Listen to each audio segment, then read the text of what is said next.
Yeah, ask. I hope you don't mind, but we tend to record all our sessions. Don't They're worry. on private, kind of a share only YouTube channel. But Don't sometimes worry. It's okay. we send it out to people we know, hoping that someone will watch our shows and find it entertaining and send it to other people, so that one day we might all become famous Twitch streamers for RPGs. But you never know. Mm, okay. Maybe one day. Uh, let's work a little bit, right? Because we may have to retcon a little bit depending on what we do here. But Yuri, what Ask and I discussed was that Antonio Esposito, is a Italian immigrant, New York City. He's a mechanic. So we had an idea that maybe he's working for a shop that's connected. Of course, it's 1922, so we're not. It's not the full blown explosion of the mob yet. That actually happens later in the mid 20s to late 20s. But the mob has existed in New York in terms of the Italian mob and the Jewish mob. It's definitely there, and the Irish mob. I mean, that's still around. Like these do exist, and they've been existing since the late 19th century, so it's established. And so it's one of those situations where he's working for a shop. He himself is not a made man or anything like that, but he's in a situation they is affiliated, and so perhaps for some reason because of that, you investigating a case came in contact with Antonio. Mm-hmm. Yeah. One of my thousands of cases that I have no idea how to solve. I mean, those are cases you can invent. I mean, there are some cases that I've thrown at you as because Mm-hmm. they're actually potential hooks, and there's standard cases because you are just someone working in New York City in the 1920s. Right? Not every case is an X Files. Could be a standard murder a year ago. Or These bicycle things theft. happen. Yeah, these kind of things. Or it could have been you had a lead in a car. Maybe Antonio is a neighborhood mechanic near the police station. Yeah, we can start Maybe the like a grand theft auto stealing. I don't know. That how to say grand theft auto. I don't know if this Grand Theft Auto is a type of thing in the 1920s. I mean, I suppose you could steal cars, but there's not that many cars, and it might be conspicuous because cars are still rare. I mean, you can steal a car and no one will notice, but like Mm. um, again, the density of car ownership increases exponentially actually between the 1920 and 1930. But I don't know anything about rates of car theft in New York City back then. I mean, it could have been. Maybe it was and it might have ended. It might have ended up at the shop, or not, or maybe you know something about a shop because it's possible the shop. Assuming we're going on this line, because I also Mm-hmm. suggested you because of something more supernatural, but you guys who invent it. I'm just Anska, please correct me if I'm wrong about these things that we mentioned. It just might have been that for some any reason that this place is connected, right? Yeah. You've heard that this place is connected, and you went to go ask questions. Ask Okay. a. He wouldn't, of course, have said anything in the shop because that would not be wise of him to do so. But it very well may that he contacted you later because he's a good-hearted person, and he's just in a tough spot. Okay. And he would be north of the state because Because that's what I have to answer. I don't know. You guys, I'm just. You, what do you guys Oh, want to do about this? You yeah, guys, you could be for one geek, one high pay geek. They needed someone with some expertise for a specific machine, etc. And you're just passing by, and we happen to hit on you, maybe with a car. Just kidding. so, uh, so Yuri, are you thinking that maybe your relationship you would have developed with him would be more about his mechanical expertise then, in the right? Because I mean, just meeting a guy who happens to be a minor informant at a garage, it just gives you a piece of information that he saw this car come in and he noticed that it was dented, and he helped to hammer out the dent and to replace the fender is one thing. But why would you have a continued relationship with Antonio Esposito? Well, he could be someone that. How old would be your character, Aska? How old? Mine is 23. 23. Okay. Well, he could have a shop that has a really good location, and he has working for a lot of guys. So maybe he always have good knowledge about what things happen in the neighborhood, and I always can like count with some green things on him to easy things up for me. I don't know how lawful good would be your character. Hmm. This, however, would change a bit my background because no, it's okay. Like I can change my background since like No, my no. I don't worry. But like my previous background was like that. I came to the States and I'm currently working in a shop that is like owned by like some like fishy person connected to the mob. Oh, And even better. No, no, that's what I just said 10 yeah, that minutes was ago. my What the idea. fuck are you talking about? Not still like I don't have a shop yet because I'm like poor You, as are hell, you, bro. I'm sorry, Aska, you been fucking listening to me? Huh? We were. We I just just told you he works for a shop that's connected to the mob.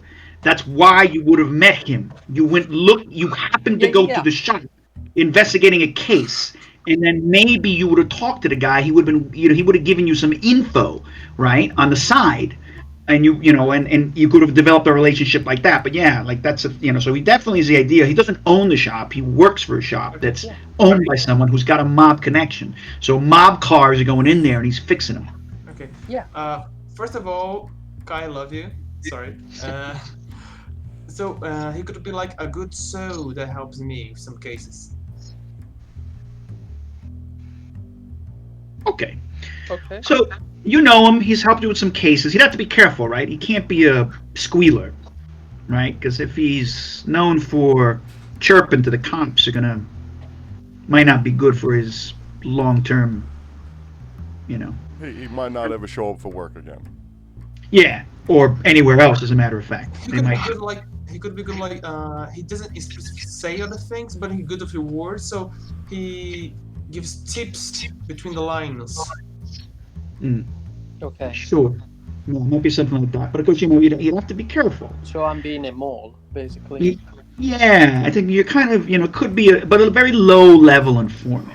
I Yeah. But have a possible another way to get him in on the group yeah, without him having to just worry about him moling or being a mole. Maybe he's the mechanic in Arnold Rothstein's garage, and I know him from through that because he's one of my associates. okay. Yeah. That Totally sounds also fine. sounds more easy than mine. So then he doesn't have to worry about being a rat for the police or anything like that. He knows Miss Cummings, you know. I know, but that would be too easy. No. What kind of shop is it? Car mechanic. It's It's just a basically garage where he fixes Arnold Oh, it's Rothstein's garage. car. Yeah. You know. Yeah, Okay. yeah. Yeah. Yeah. So I would stick with like the risky plan. So hey, I'm gonna probably die, but at least it will be fun and hard. But yeah, like I thank you. Like the idea is pretty good. I also had the idea like in the past of like connecting myself in this way. But I would stick with the being a rat for the police. Yeah, it's your It's choice. It's pretty your character. So Yeah, no problem. I'm just, no worries. brainstorming things. So if that's the case, then obviously you have, like a connection. Now we have to take it to the next level. Okay. Why Bruce? No, yeah, not Bruce. Yeah, Bruce. Whitworth, Detective Whitworth. Are you going to involve your friendly neighborhood mechanic in the current adventure? Because at some point, somewhere, I believe that he is going to have already joined you in Grand Central Station, and that he would have traveled with you to Ross's Corner outside of Syracuse in upstate New York. Why is he with you guys?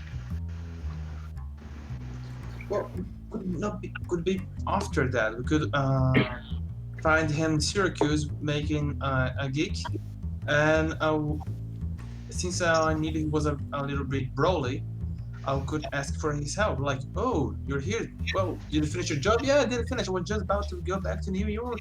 Oh, well, we could use an extra hand, you know. I mean, with these two guys, they and me, we don't have any idea about mechanic things. We are going to the inner country. We could help use the hand of someone that has uh, woodwork abilities or mechanical abilities. So if you could hang out with us. I think that could be possible, but I would need to also tell my employer that I'm Well, like leaving for a certain amount of time. yeah, you could be because of your employee.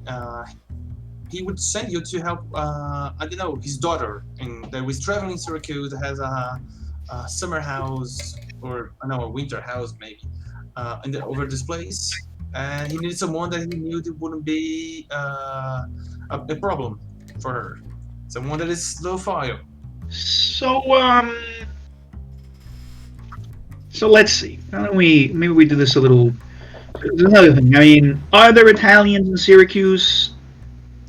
Yeah. I have no idea. Yeah, Syracuse is, a couple hundred miles north of New York City, uh, by the Great Lakes. So, did Italians immigrate to Syracuse? Yeah, there's probably an Italian community there. If there's an Italian community there, there's probably, you know, Italian organizations. If there's Italian organizations there, yeah, there's all sorts of Italian organizations. And Syracuse is certainly a hub at this point in time for transportation of illicit goods across the Canadian border and down the eastern seaboard, i.e., Canadian whiskey and other delicious things that have unfortunately been made illegal recently. So, you this is actually a surreptitious bumping into. You just happen to run into Antonio in Grand Central Station, heading up to Syracuse at the exact same time because maybe, again, I'm just throwing this out. Maybe Antonio, you're trusted. Um, you've been asked to travel to Syracuse because you're the only guy who knows how to work on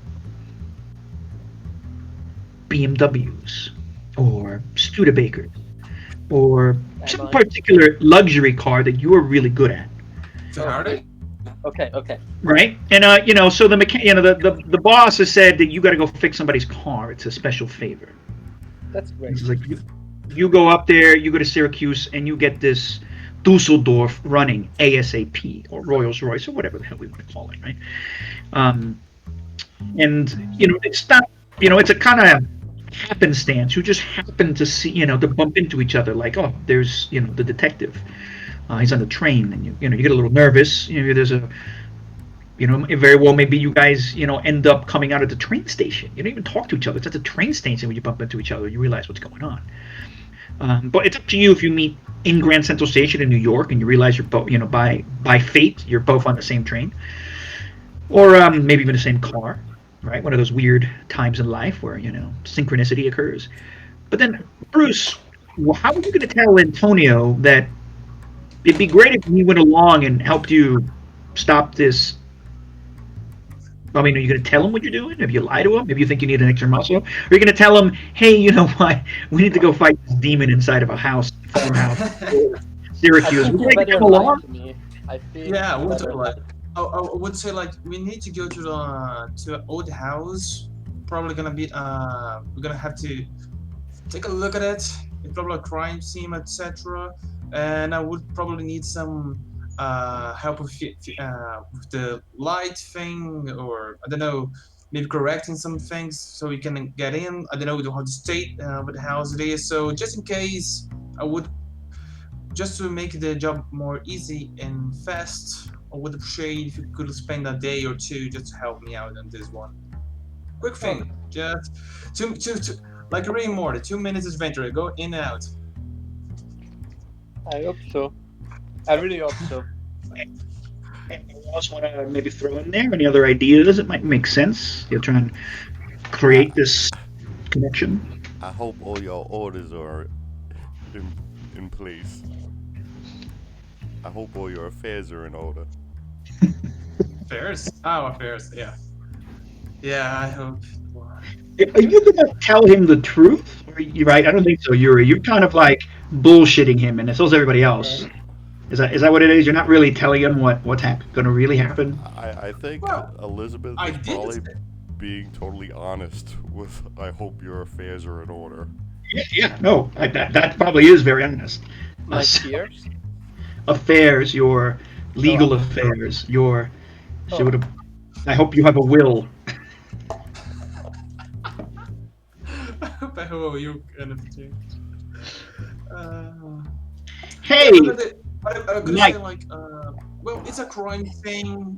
We have kind of get him there while renewing the thing. But the payment's good. You know, I have a miss with May that she has a lot of money. She could pay a good amount if you just help us out in this one. hmm.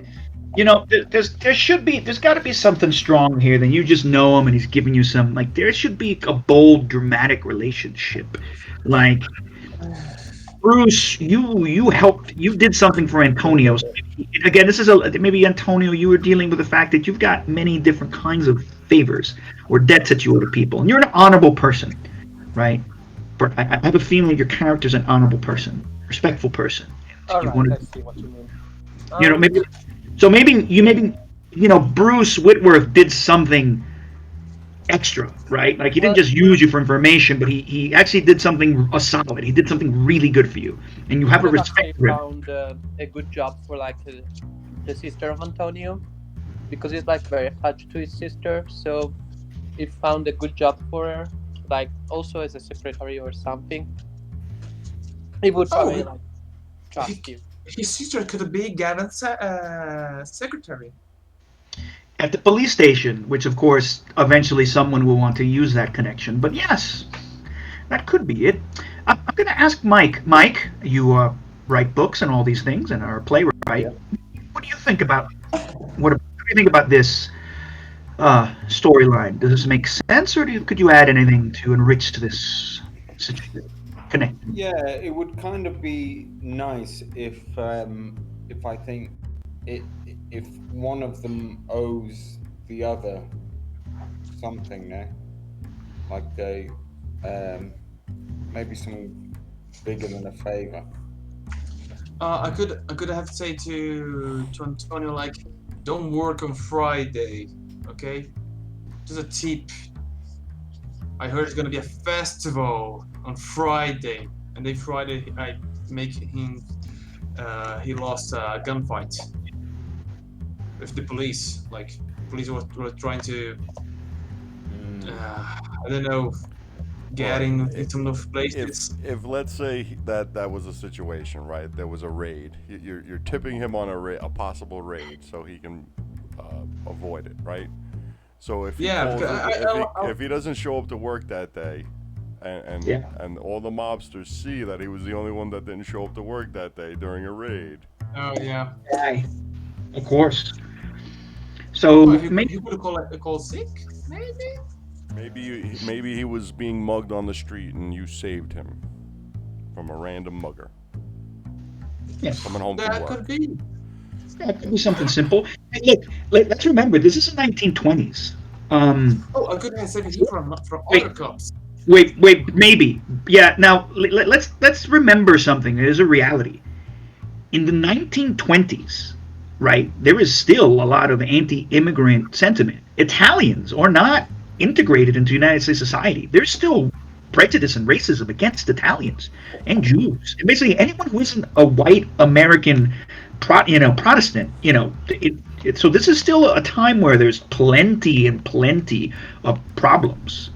Yeah, the Italian community isn't, the Italian American community isn't super well established. They still, there's an Italian Harlem. Little Italy is still bustling, and it's essentially an Italian ghetto, in a way. This is still an issue. So yeah, it could be that you got, because it's a problem. I mean, obviously Antonio sort of works for a place. It's kind of connected. He probably works in Maybe he lives in Little Italy or maybe in Italian Harlem, and the cops are going to be assholes to everybody there.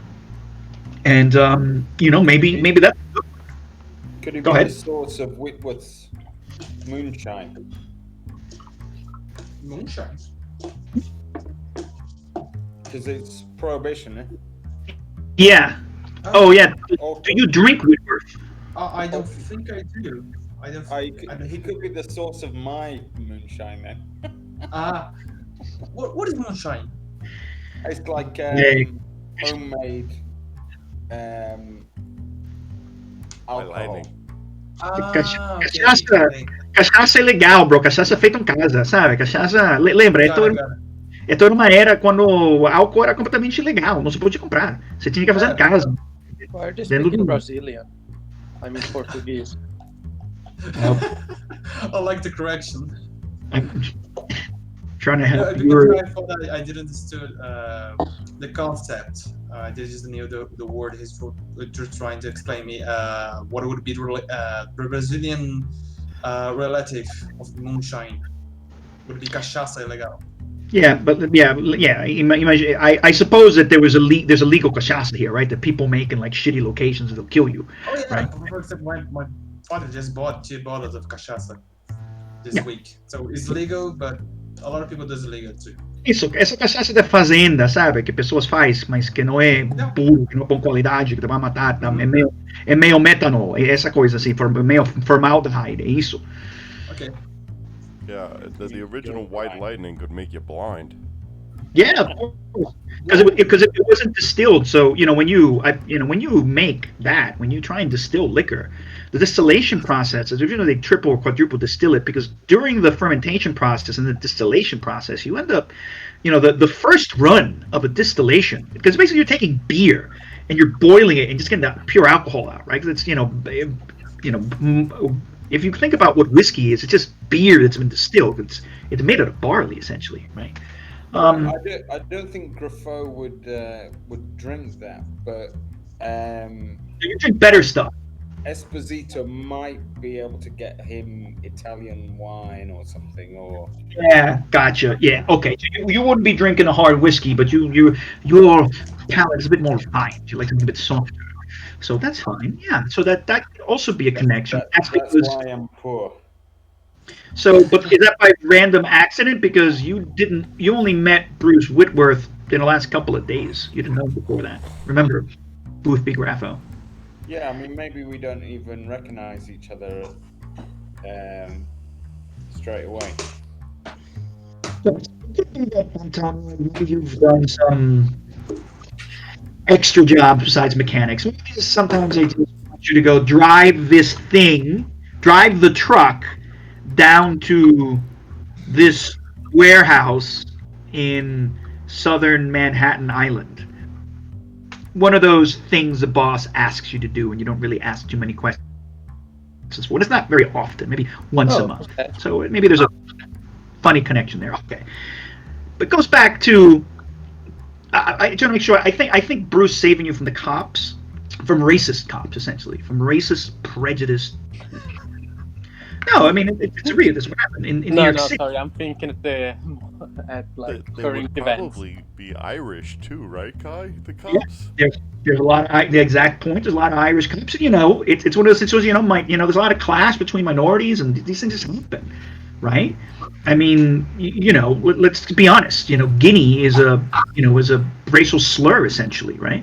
WAPs. That's a racial slur for Italians. It comes out of the early 20th century. These are all shit terms that are like wetback for Mexicans. These are all insulting, derogatory terms, and that's where they come from. They come from a classic American racial, and ethnic prejudices. So yeah. So then yeah, I mean, and again, there's the Irish mob versus the Italian mob versus the Jewish mob. So there's all other levels of, cultural and social significance in the fact that all these different groups don't like each other.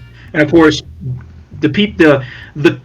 the immigrants that already established themselves in the 19th century don't like them, right? It's the it's the cycle of American history. But yeah, so I think that's a good point. You saved his life. You got some cops that were probably going to kill him. Oh, we lost you. But maybe that. I'm just trying to find a good reason why you would think you're gonna do this weird thing with Bruce Whitworth, detective, because he's a fucking cop, and like you'll be seen with the cop. But on the other hand, you're supposed to do this job, and so now you're gonna be late. Ooh, you're gonna get, people might not be happy if you're late to fix a fucking car. On the other hand, what could happen is that you guys could wait for Antonio to fix the car, a day, right? To spend a day in. I already said this because you guys ended up going to Ross's Corner. But if we want to retcon it, you spent a day in Syracuse just fucking about, or just waiting for Antonio to do his job, which is very important because if he doesn't fix the car for the people, he's going to get in trouble. But on the other hand, that means that Antonio will join you on this little side escapade. Maybe you offer Antonio some money because Antonio is probably, being just a car mechanic, is someone who is not as perhaps well off as, well, even compared to Boothby. That might be another thing you can consider. What do you guys think? He does need money then. What? I mean, I'm willing to RP any of it. Yeah. So, Sure. yeah. So again, this idea that you meet him, but you might have to wait around like a day before you get to Ross's Corner because it's super important that he fixes this guy's corner. For whatever reason, we can hand wave that, and Antonio can make that up, right? Later on, you can make it up during the RP, right? But it's your job. You got to fix a car, but you owe Bruce Whitworth a favor, and he's basically asking you to repay that favor because Antonio can handle himself. Bruce, he can throw a punch, and he's a smart guy, and he's can fix things, and you never know what he's a handyman. You're not a handyman. You're a soldier, but you're not a handyman. Grafo, you're you know I'm you're a, I'm a purveyor of fine foods and wine that tries to get enough money to buy them by trading antiques very badly. you're also not a man who's necessarily you might be good with your hands artistically. You can probably cook something, but handiwork, electronics, building something, that's not your wheelhouse. I say that's not your purview, and certainly I do not believe that would be coming to purview. So, Bruce, it occurs to you that realize that this guy Antonio might be super helpful for you guys. So let's say that's a scenario. You've met on the train, and I'm going to give you guys an opportunity to. So we haven't gotten to Syracuse yet. I'll give you like to role play it out just fast. Then when we get to Syracuse, we won't go to Ross's Corner that morning, right? We'll just and you can role play that out. And then we'll start with the morning of you getting, on the, like I said, you got on the bus together, you agreed to, and you get to Ross's Corner, which of course is a tiny rural shithole. So I'll let you guys play it out. Start scene. Okay, start scene. We are in the bus going to Ross Corner, right? You're on the train going to Syracuse. Syracuse. Okay, sorry. Okay, coming back from the back to the toilet of the train, maybe? Would be a toilet in the train? Yeah, of course. Okay. Yeah. I'll be coming back to my seat, and I would see Antonio, and Antonio, this potato, is that you? Bruce? I Oh, how are you didn't doing? think that was. How are you, man? Well, police work. Never got a good rest. After all, I'm here to work. And you? Are you heading to Syracuse as well? Yeah, I am. Going to the inner country. Just trying to see some cases, some spots, some schools, some places. I got my two fellas over there, and I knock in my head where Goofy and Cummings are. Like, Antonio looks. Why don't we sit together, pal? On the train, I mean. Yeah, no problem. Come along. I approach with Antonio, with to Miss Cummins, and Goofy. Hey guys, this is Antonio Esposito. He's a friend from New York. It's a mechanical. Yeah. Not Nice to full. meet you, Esposito. The name's Gruffo, Boothby Gruffo. Grafo. Okay. If you ever need any antiques, you feel free to look me up. Sure. And if you need any repairment, electrical, mechanical, maybe something broke in your house, you can call me. I'm hopeless with these modern driving machines. They're far too dangerous for me, I'm afraid. Watch out. And that is delightful, Miss Cummings. Hello. Hello, man. She I'm puts out her Antonio. she puts out her two fingers. Her two fingers. Mm-hmm. What does it mean? Like to shake her hand. Oh, Oh. I was like peace sign. I was like, okay. Yeah, I was thinking the same thing. Or like, I only have 2 fingers. And so I shake your hand. Like you see a dirty hand that comes to grab yours and shakes it firmly. She pulls away as she sees the grime on your fingers. Like, no, you're gonna mess up my gloves. Oh, sorry, ma'am. He tries to like clean himself on like the leg, leaving a black stain on his pants. All right, now should be better. Like he Miss gives Cummings, No, we're Miss fine. Cummings knows Pleasure to meet everything you. you need to know about art. If you're ever thinking of buying a masterpiece, then you know where to go. Just a word of advice, I would check the signature. good. Check Only this- joking, Cummings, only joking. Check the signature, of course. Very funny, Mr. Boothby. Funny. Oh, Will you be I joining think us s- to Syracuse? Um, I have enough. A small job that I need to finish, but if you guys are still in town after I finish that, I can join you. Yeah, why not? You know, Let's I'm a go. very good friend of Bruce, and like he puts like an hand on the shoulder of Bruce, trying and I to. mentioned you, and I also put in his shoulder. That's true. We have a small history, not a big one like some big friends would have, but a valuable one. Please take a seat, and I sit on the side of the bench. I'm hungry. Uh, I'm going to the dinner car. Um, I think I'm just gonna sit, and like nervously I sit as well, just because I don't know these people. That's why. But since they're Okay. friends of Bruce, I'm good. Would you like something to eat, Mr. Boothby? Oh, well, I've never turned down a dinner in my life. I don't mind if I do, Cummings. And you, young man, are you hungry? No, I had a sandwich before leaving. I think I'm good right now. Thank you. Oh, that's nonsense. it's okay. It's okay. We can go with us. Let us all go to the dinner car.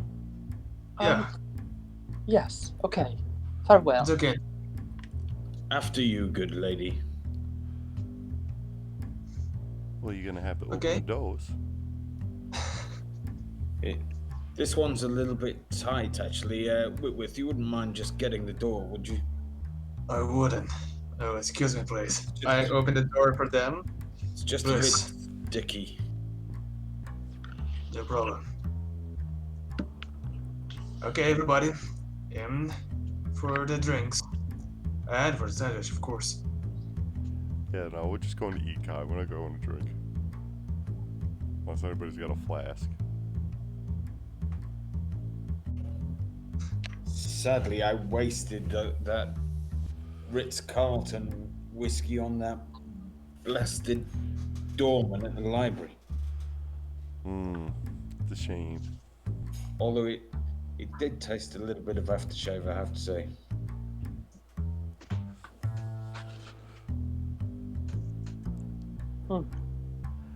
Guess what So, Santa's bringing someone for Christmas this year?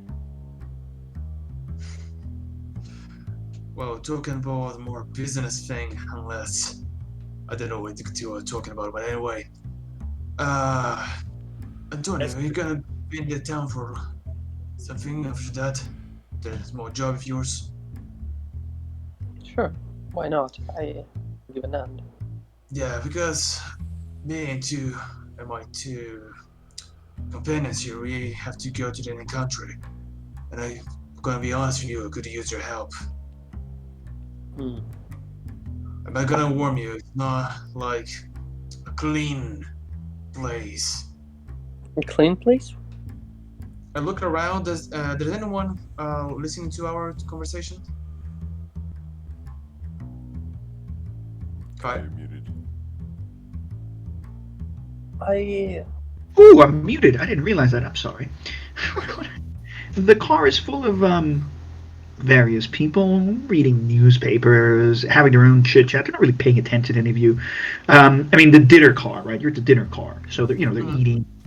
There's a rumble of the train and the train tracks. Trains are quite loud, um, so no one's especially paying attention to you necessarily. Is Okay. there a waiter? Um, I would be waiters on these trains. I'm just going to say maybe there is. At least he's probably middle aged African American man, salt and pepper mustache, very deferential, right? And to you for whatever you ask. He says, "Yes, sir. Of course, sir. Yes, ma'am. Of course, ma'am. Well, whatever you need, ma'am." I say, old Tommy, you don't have anything a little bit stronger than tea, do you? If you know what I mean. And I give him a wink. Um, he looks around. Um, oh, Big Grapho, this would be a good time for you to roll a luck check.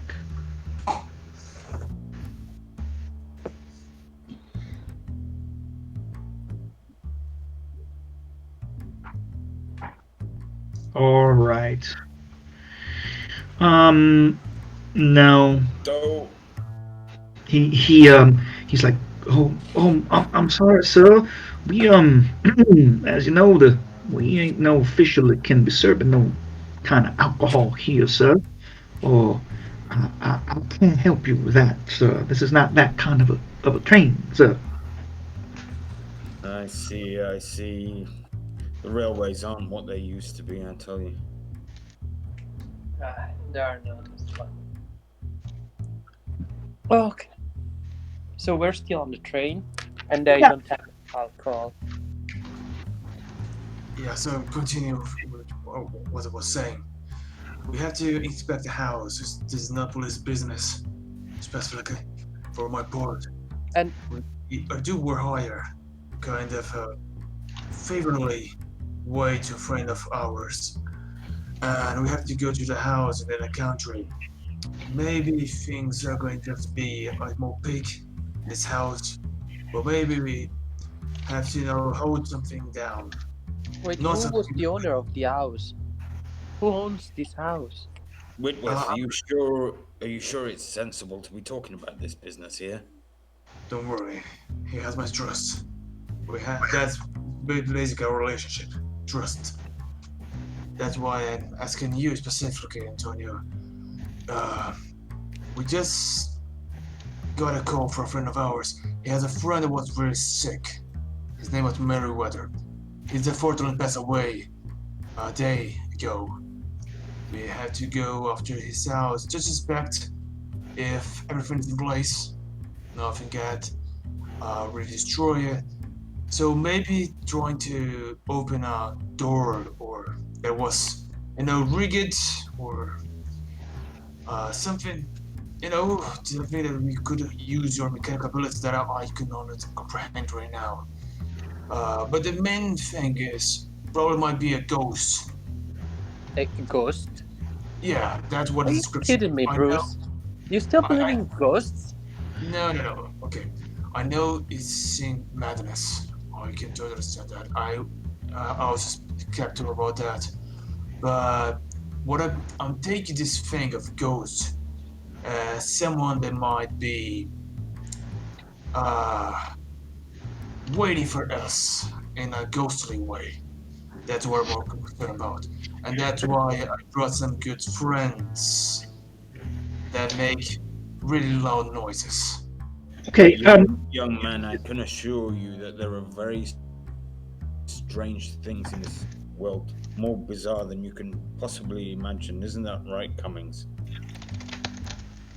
If I understood Yes. well, are you basically trying? Are we going into a trap? Is that what you're saying?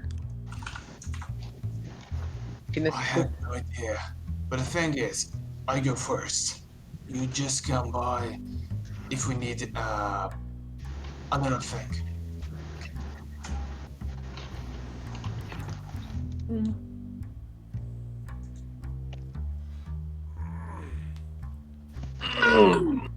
Oh! Wah, I wah, failed by wah. more.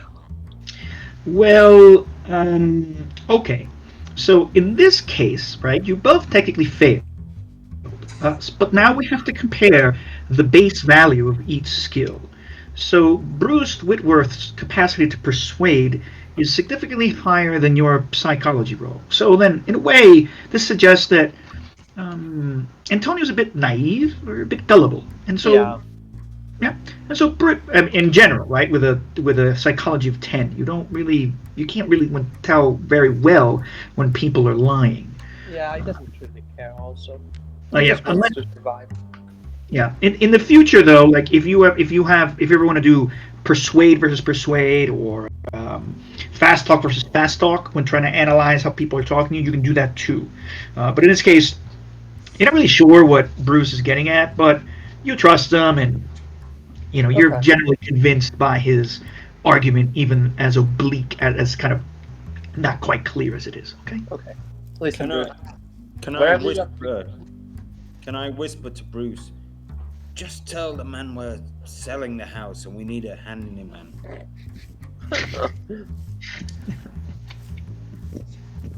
I kind of make that face of, oh, come on, I don't want to do that. But then I turn to Antonio.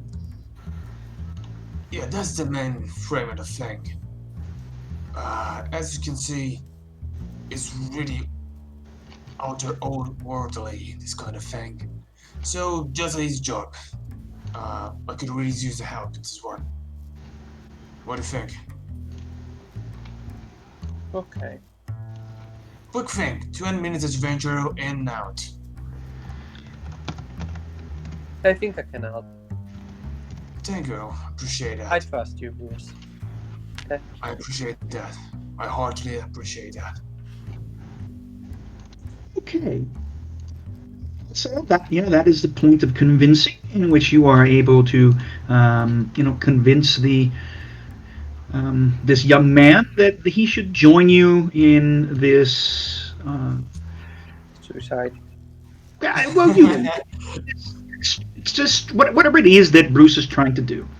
But I believe, of course, that you would have told him that you need some time because you need to get the job done first, right? For whoever. You don't even know a name. You've just been given an address in Syracuse and said to go fix this car. Yeah. And so,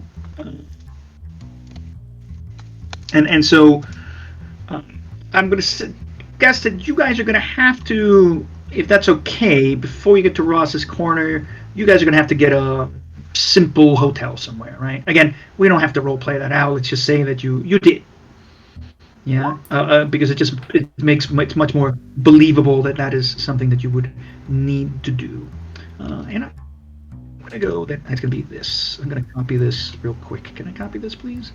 Okay, copy the image.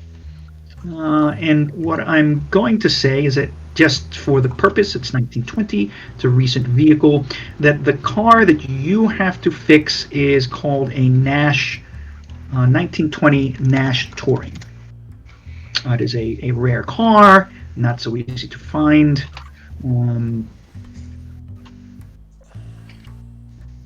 and not Do I everyone. need to roll anything? So, How, how to fix them. Yep. Is it possible during dinner, while we're in the dinner car, I would have asked Antonio who his employer was, and Oh, sure. Of course. So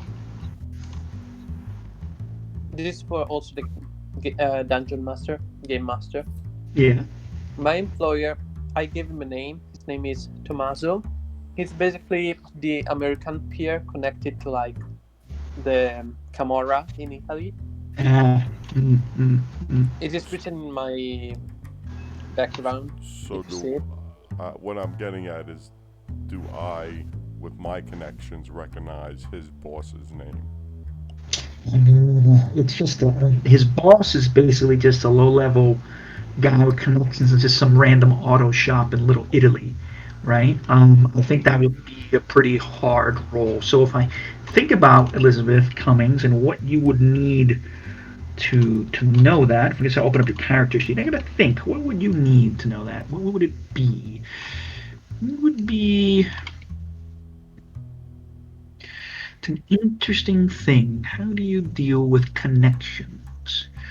So I have a feeling, right? I mean, your criminal, your background gives you a lot of extras, right? Yeah.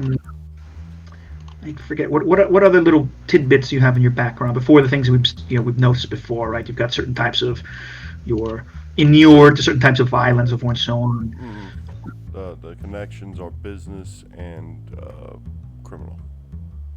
Yeah. Can you just name a connect? It says you have some connections. You have to name them, correct? Or they're just there. I would Okay, so I no. have to name my connections. Here's a good question. I'm gonna go like this. How about you do a? It's a funny thing, but credit rating I think serves both for money. I'm gonna just rock and roll. Maybe that serves for connections real quick, just for the moment. I gotta look it up. Okay. But roll connections. Roll Credit. your credit rating as a hard credit rating, right? To see if you have a connection one way or another, if you know who that is. All right. Well, no, you don't. You needed a hard Okay, success, that's so fine. you don't. I mean, you're like, he says he works at some car shop in this place in Little Italy. You live uptown. You don't really know Little Italy that well, so Yeah. you know people, but a little too low on the food chain I for got you. you. Yeah, makes sense. Yep. Okay. All right. So if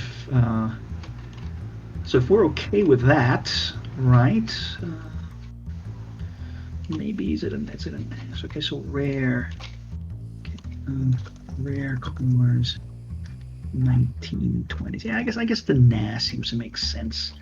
Uh, yeah, that would have been a probably hard to fix car. Yeah, so whatever it is, that's what you're going to go fix. And so if we're okay with it, then what's going to happen is it's going to be about a day. You guys are going to get there early in the morning, right? And actually, you're going to get there. You picked up the train early in the morning. You will get there in the afternoon because the train moves slowly. In going the 250 miles, the 400 kilometers from New York City to Syracuse. You will bid Antonio farewell for the moment, right? With an agreement that you will meet here tomorrow morning, or actually, you do whatever you want, but tomorrow is when or whenever you want, is when you will get stuff done. So it's up to you whether you want it to be the next morning, whether you want to take a night, or whether you want to meet later. But the next bus, there's only really one bus, this little crappy place a day that goes out to this Ross's Corner, right? So that bus always leaves essentially at like 10 in the morning to get to Ross's Corner, and ends up coming back at some point, like at 4 in the afternoon, after it's done its long run through the rural countryside of Syracuse.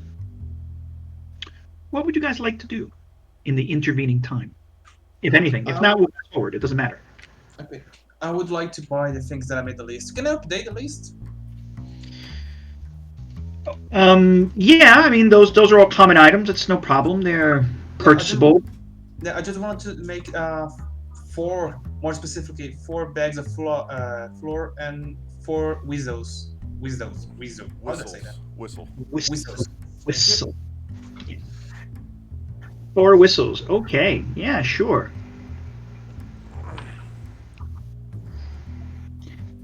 I mean, 4 bags of flour. That's 4 pounds, right? It's gonna be a bit heavy. Actually, probably, that fishing line shouldn't have been too difficult to find. Chalk rope is probably gonna be some simple hemp rope you can find at a corner store. I mean, you're gonna have to go. It might take you a while to get through Syracuse. I don't know if you bought them in New York or if you bought it here. It depends, Syracuse. right? Syracuse. Oh, I have the free date, so I think I'm kind of holiday for doing this. Sure. I mean, Syracuse is certainly not New York City. It is a town. It is an ugly town. It is an industrial town. It is a town that has canals. It is a major shipping town. The Erie Canal, which rolled through, I believe, if I'm correct, Syracuse, was still, once a major transportation system. Not so much anymore. Syracuse is still a major train hub between New York City and various locations along the shore of the Great Lakes. So that's also a thing. But New York, it is not. Okay. But you can find yourselves I don't know what kind of hotel you guys want. There are hotels of various qualities. You can afford it, and if nothing of What is importance. good enough? Hmm? A hotel that is good enough, not too low standard, uh, for safety sanitary reasons. Not one that's too expensive because I'm poor. Yeah, sure. Yeah, not a flop house, but a location. Not a hovel made of hostel. Yeah, so you can find a hotel that is of reasonable quality, and it'll be fine. I will definitely not be staying in one of those hotels. Or It's okay, I imagine. Yes, I don't suppose I have any choice but to go with Whitworth. But where there is shipping, there are sailors, and where there is sailors, there is something stronger than tea, definitely. And I think I shall be wandering the town in search of that. well, yeah. I mean, certainly you can go looking about and trying to find something. Okay, because of that, I don't share my room with Goofy. I'll accompany Boothby on his hunt for booze. Why, thank you, Cummings. You're most welcome. But before we all go to our Shall we? separate rooms, though, she's got a garment bag. She's got 3 garment bags. Okay. She gives you a garment bag, Boothby. She gives a garment bag to Mr. Whitworth. My What's a garnet goodness. bag? Like a, is it like a carpet bag? A garment bag is like a bag that a suit is carried in. Uh, Yeah. So you've got. Bag. Yeah. Oh, And found it. Okay. Now I get it. are you planning on visiting the Queen Cummings? You brought your entire wardrobe here, haven't you? I brought 1 suitcase, Mr. Boothby, but I picked these up on the way over to Grand Central. My goodness, do you ever stop shopping? This is from the hotel. I'm not care. Oh my goodness, you didn't. Remember when we all got fitted for suits? I take everything back, Cummings. You are a dear. That's marvelous. Wait. You took this from the hotel? It's I about purchased time it I had a new from the suit. hotel. Were you allowed to take that from the hotel? Well, if you buy something, I think you're allowed to leave with it, Mr. Whitworth. That's how commerce works. Oh, okay. Sorry, I'm not used to commerce. You can take the policeman out of the precinct, but you can't take the precinct out of the police. Is that right? Yeah, just I like guess Florida. so. That makes sense. Yeah. Well, Get yourself settled. Prepare for tomorrow. And I'll go find my things. Cummings, Uh, I have the sarcophagus in my bag. I di- I think it might be safer in your room, don't you think? Your hotel looks a bit more respectable than Whitworth's. Yes, yes, that does make sense, Mr. Boothby. I could probably even ask for a safe for my room. What a spiffing idea. Let's do that.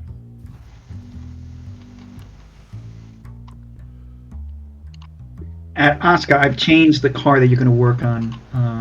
Your car that you happen to have worked on and you have a capacity to work on is a European car. It is a 1920 that is a Napier 1920 Type 75 TT. That's cool. Do I need to roll for anything? No, no, no, no, no. That's not. You will have fixed it. I'm just trying to give you a little historical context to kind of make this more fun. It's I'll a have. very rare car. It would have been an extremely expensive British import, and it's kind of a race car, essentially, which would make sense why some hopped up mobster might have spent enough money to buy it in Yeah, Syracuse. that is pretty Yeah, that's all. fancy. God damn. Yeah. So, so anyway, something interesting. All right then. Yeah. So, I'm sorry. Boothby, you're gonna. This isn't Manhattan. This isn't even the Lower East Side. This is Yes, Syracuse. I've noticed. Syracuse is still.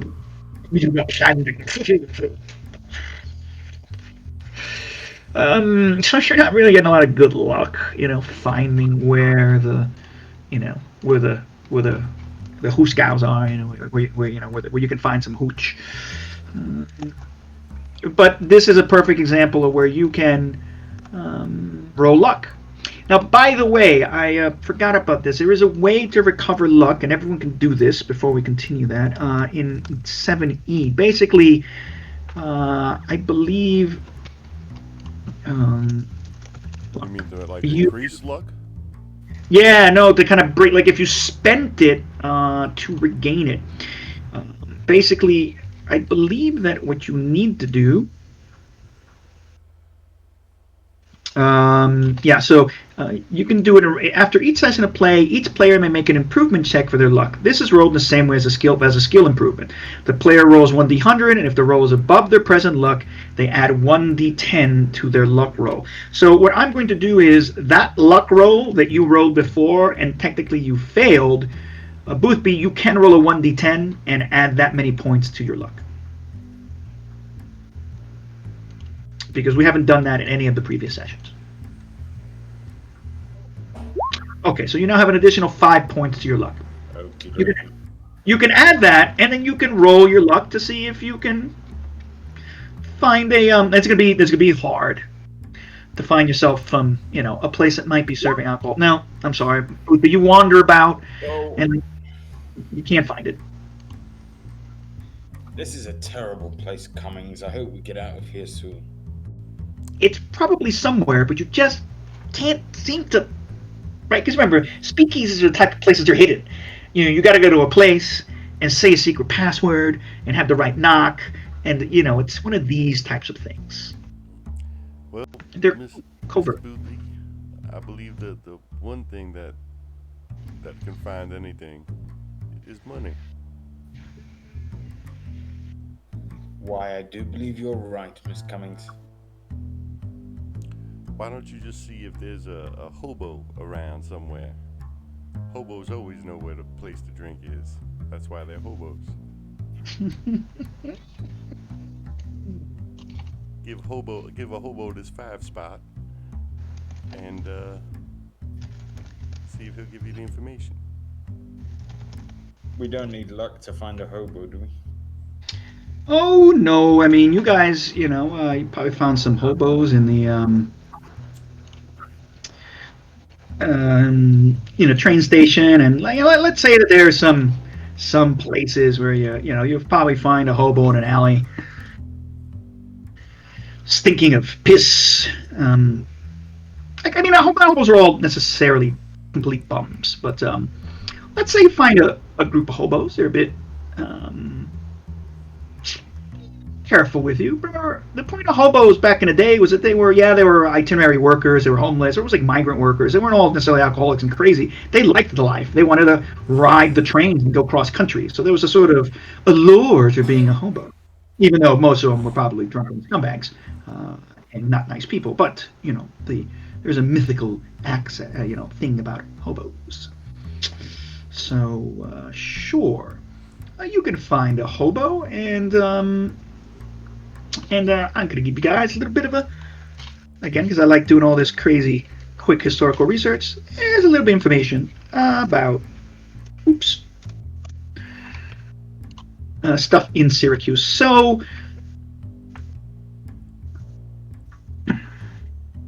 yeah, you give some money, you give them a fiver, and these sort of hobos just look at you, and they give you the name of a a um, grocery store, and they tell you, yeah, it's on this street and that street, and they tell you go to the back alley, climb up the fire escape.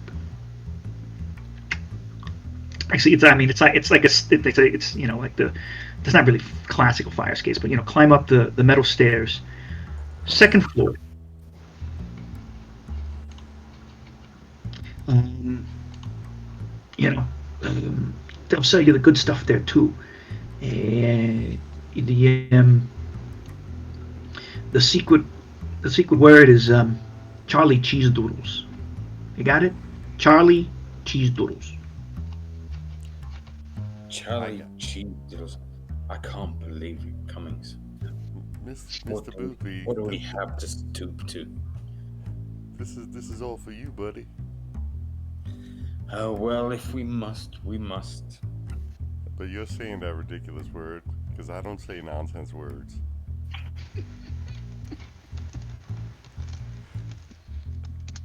And so, yeah, I mean, it took you a while. It's later on in the night now, and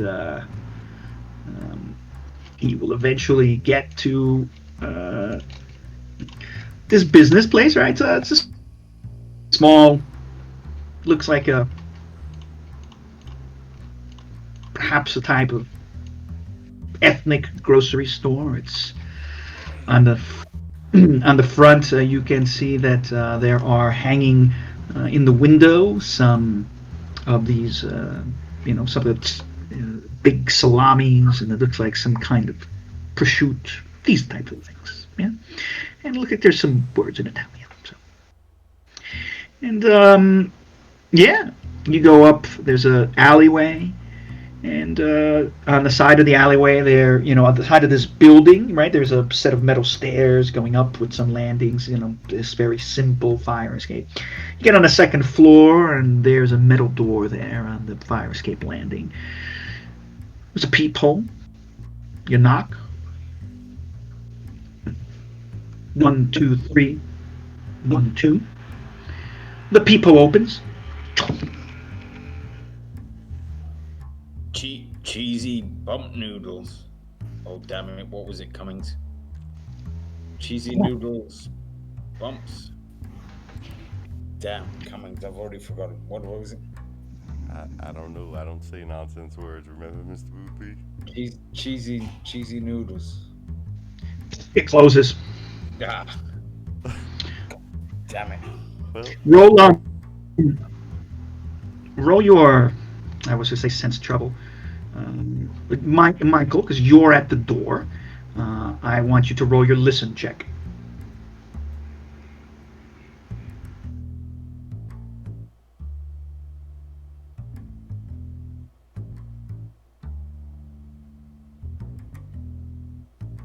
Did you hear me, Michael?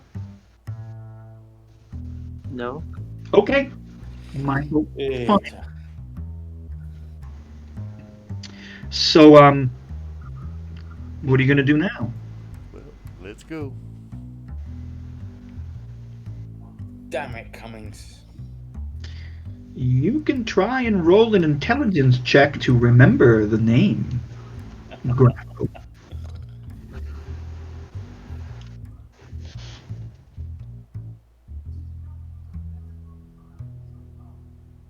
Grapho, you just barely remember it. It just comes to you. Oh, yes.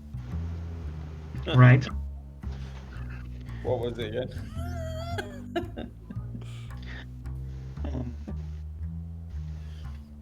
I, I believe it was. Something cheese doodles. It was like. It was Wasn't like. hard noodles? It was like Yeah. It was, Johnny Cheese Doodles or some shit like yeah. that. Yeah. I should have. I should have heard. I actually myself Do we forgot now. knock again? Yeah. So it was. It was. I think it was like crafty cheese noodle or something. Cheese doodle. Right. That was the point. It was cheese doodle. Crafty cheese doodle. Yeah. Crafty cheese doodle. Crafty cheese doodle. Crafty So cheese. you do the knock again. When the little blind opens, you don't see any eyes. You see the barrel of a revolver pointed to your face. You got 10 seconds to get the word right before I fucking blow your brains out. You Oh fucking. my! I meant crafty 8. cheese noodles. It was definitely crafty cheese noodles. Goodbye, Mr. Boothby. So the gun is removed from the peephole in this metal door. You hear like the sound of a chain being, removed and possibly a bar. There's a whole bunch of noise behind, and the door scrapes open as it scrapes along the floor. It looks like there's some, crappy linoleum tiling that it's constantly being ripped apart. This big bruiser of a man, right? Easily at least, 6'5", so maybe a head and a half taller than Boothby. Not quite as rotund as Boothby, but of robust build. Wearing one of those kind of golfer caps and a shirt wrapped up, up his sleeves with big massive forearms, suspenders, pants, and he still has the you see him putting the gun away into this holster in the side, and he's like, "Well, we don't play any games here. You'll get the code word right, or we got trouble. You're new here. You don't look like somebody I've seen." We've heard a great recommendation of your establishment. We hear it's the greatest in the northwest. What the fuck did this guy just say? What are you, fucking cop or something? Help me out, Cummings, for No, Christ's no, sake. no. We are from New York City, and we are just in the area visiting a property over in a very small town outside of Syracuse. So we are staying in Syracuse for the night, and you know the way the Constitution is and all its amendments and whatnot. We're a bit thirsty, let's put it that way. Right. Yeah, okay. The lady I understood. You're like from the South, right? Yes, Oh, sir. I like So, I like your accent. It's pretty. I like your accent too. All right, you guys. You and the lady can come in. She's definitely welcome. You, I'm not too sure of, but you're with her, so come on. oh, thank you very much, sir. I'm from the south of England. England. What is that? In Jersey? What the fuck you talking about? Come inside. Very close, very close. He slams the door shut, and you see like a little further back. There's another guy, but less, not as robustly broad-shouldered or muscular, but not quite as tall. Yeah, thinner. He's got a mustache. But you can see he's got a Tommy gun kind of up against the wall next to him. He's smoking a cigarette, and he's just eyeing you as you come in. He's like, just nods. And he's like, go enjoy yourself. things, all these guns make me nervous. Why do they have to put a man through this just to quench his thirst? Crying out loud. So, okay, so I'm going to bring this back to Antonio. Antonio, this is the speakeasy that your boss told you about, and he gave you the code word and everything. So You can be here if you want, or not. It doesn't matter. yeah, yeah, sure. I'm here. I guess drinking some cheap booze. Yeah. And yeah, I imagine I see the boys and the art, the boys and the girl, and entering. I guess. You do. I guess. Oh, At the end of thank Christ, Esposito's here. Let's go Is over it- there. He might be able to protect us. Oh, Mr. Boothby, I'm all the protection you need. all right. I guess. Yes, I know, Cummings. Okay, yes, let's go talk with Mr. Antonio. and oh yeah, I'm sorry. I better put the right music on. And so yeah, you guys are now actually in a proper speakeasy. And, where do I have that cool music for the speakeasy? I got it somewhere, and here it is.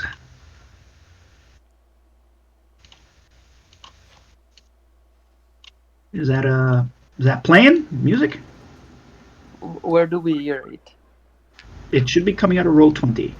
Oh, uh, I don't hear it. It's kind of faint, Kai, but yeah. Okay, how about now? Yeah, I hear. Yeah, I mean, I can hear it. Okay, yeah, that one. Oh, guys, what are you doing here? Mr. Boothby's thirsty. I'm always thirsty, you know that, Cummings. Well, So that means we gotta find the nearest watering hole, no matter where we are. Because Mr. Boothby's always thirsty. He's like a hippo. How well, dare it's very you, wise Cummings. having a. Oh, lighten up, Boothby. Please have I a seat. suppose I have to put up with this. Sounds quite busy. Yeah. As a matter of fact, right? I mean, you see, it is quite busy. There's a fair amount of people in here. Syracuse may be a backwater compared to New York City, but it's still a major city in the in the Northeast, at least in terms of New York State. It is a college town, and so there's a wide range of people here. I mean, it is an industrial city. There's a fair amount of wealthy people here, and of course, an African American community. And yeah, in the corner, you do see some, African American. Um, Men playing, there's a piano and a man playing some trombone and a trumpet, and there's some, standing bass, and there's a whole bunch of music going on. And of course, this place is is almost completely full of Caucasians, some Italians, and might be Irish, but no one else here is African American except for the people playing music. Where's the bar? You're at it. That's where you found Antonio. Yeah. I'm sitting there at the bar.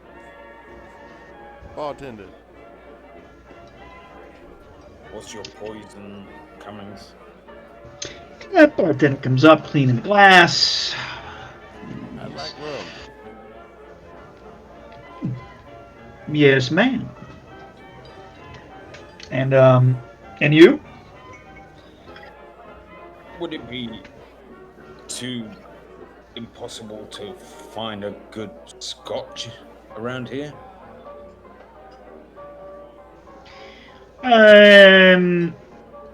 Look, we got some Seagrams, Seagram 7, Canada. You're looking for whiskey, right? We got that. We got Canadian whiskey. I guess that'll have to do. All right. It's the good stuff. I'll bring you some of the good stuff. You look like a man who knows what he's talking about, huh? And all right, be right up. Goes back to the bar. This place is hopping. It's it's very active. And if you guys want to spend the unless there's anything particular, you guys can spend the night here. You can blow some cash. I mean, this prohibition. When Is we it a drop the speak/brothel?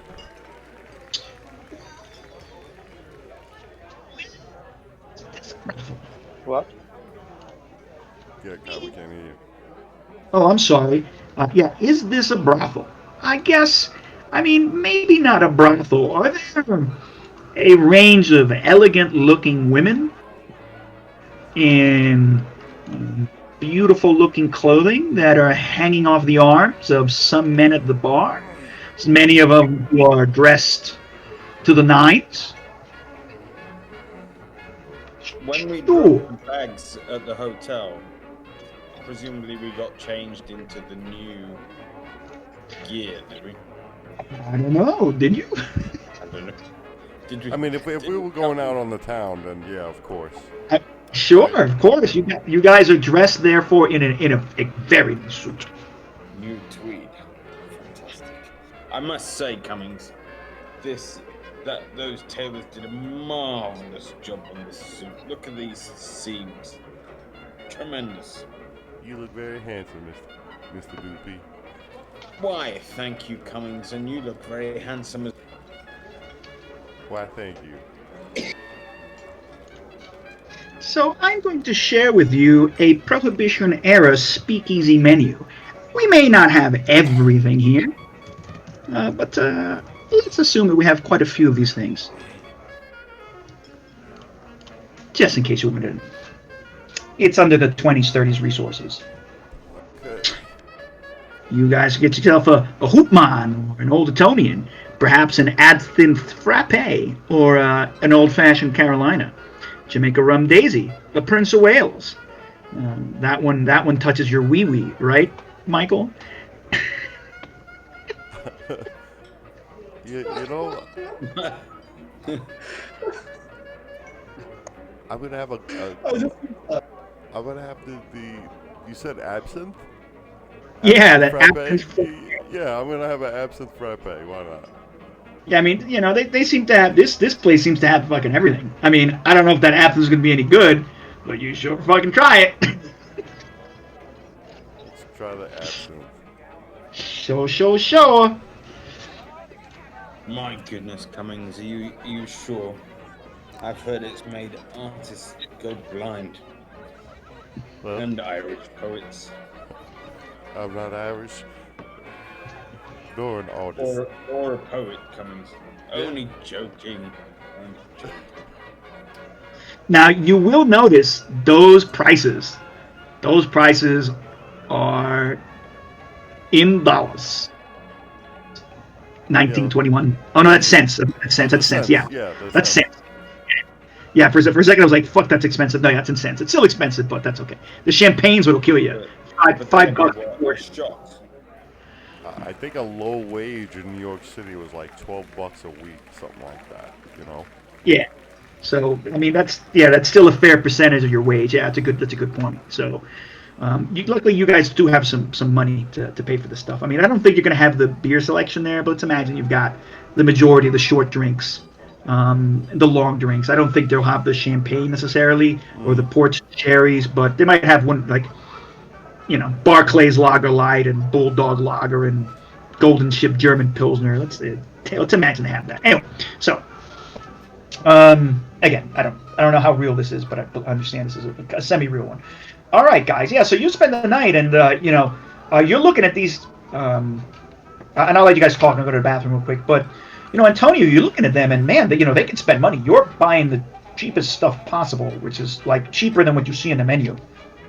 You don't even get the menu. They give you like a special menu. I Right? could spend $2 out of the thing per day. Yeah, I mean, you spend $2. Penny shots, some shit like that, you know. Yeah, like. I'm just thinking like a bit of like their cheapest beer and put in water to like make it look more. Yeah. Yeah. So you're buying near beer. You're buying watered down, slightly stale beer at essentially like half price. At Yeah, maybe 12 cents. 12 cents a pint or it's less. not bad, but it's still alcoholic. It's drinkable. You It's go to the it's it's bathroom a some. lot more. Yep. I used to have to, as a quick non-gaming thing. The beers in China. They tend to be like 3.5% or like 2.5%, like snow beer and Qingdao and all these things. And boy, man, when I would go out, the local Chinese restaurants with some of my colleagues, and there was one colleague I used to drink with all the time, Derek. Bro, I mean the table. I mean we would drink like, it would be like a case of beer. There'd be like 2 dozen beer bottles on the fucking table by the time we were done with the night. It'd be crazy. I would imagine I would probably be able to handle a case myself. At 3%, that's nothing, right? For Three and a beer? half percent. Yeah. It was crazy. I mean, you could get stronger beer, but it'd have to be in some import or something. But the average beer there was somewhere between 2.5 and 3.5. And what you would do, you drink these big 600 ml bottles, right? You're not talking about like a normal, because you share. Like here in Brazil, you buy a big original, you buy a big 650 ml or 600 ml bottle, and you have little cups, and you just pour beer to each other. Everybody shares their beers. Yeah, you don't drink your own beer; you share your beer. And Which so, but you'd be ordering, and be more, I'll get another beer because you would finish fast because you're both drinking the same beer, and it would stack up. Anyway, so why don't you guys just role play out a little bit, and then depending on where we want to, move it, we can just go into Ross's corner where we left off last game, actually. All right, so I'll be right back. I myself might get a beer. Yes, I wouldn't mind trying that 12-year-old Scotch, I have to say.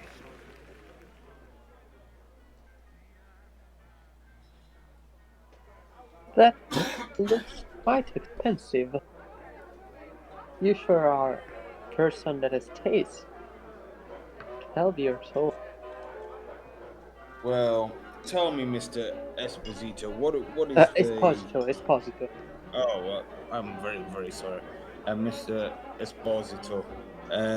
What is the finest car that you've ever worked on? Oh, I work with many nice cars. If you mean just here in the States, the one that I worked today was pretty good, I'd say. A pretty fine piece, and it tells you the model. 1920s type 75 teeth. He talks like Well, he knows what he's talking about. I don't. I'm just a player. tell me, Mr. Esposito, if you have a fine car like that, do you put the cheapest petrol in, or do you put the finest petrol in? Uh, uh, well, I would probably put the finest. We don't want the engine to ruin, and of course, we need to take care of our car. However, if I would own such a car, I wouldn't have the money maintaining it Well, because you need maintenance for those cars. Otherwise, mechanics wouldn't be a thing. you have hit the nail right on the head, Mr. Esposito. That is exactly my conundrum. I only fill myself with the finest spirits and wine, and yet I constantly find difficulty finding the resources to do so. You're a man after my own heart, Esposito. Oh, I see. And tell me, how did you and Bruce meet? I'm curious. Well, that's that's a funny story, really. We We kind always of meet by funny have stories. we have mutual friends um, who sadly passed away, and to be honest, we're up here kind of on a mission on behalf of our old acquaintance, really. Oh, so I'm so sorry to hear that. Was it a close friend of yours? No, not really. I wouldn't worry too much. More a business acquaintance, really. Oh, I get it. So you knew him by his friend. So okay, okay. I see the question. And what about Mr. Grafo? Wait, are you Mr. Grafo? I am Mr. Griffo, yes. What about What about me? I suppose it's what. good pronunciation? Um, well, let's say that me and Mr. Bruce are pretty close. He helped me with like some problems, some discrimination, and he actually helped also like my sister finding a job. Yeah, so we're very close. He's very nice to me. He helped me, like my sister is younger than me, and like my father and my mother, they are still needy. So it was rough.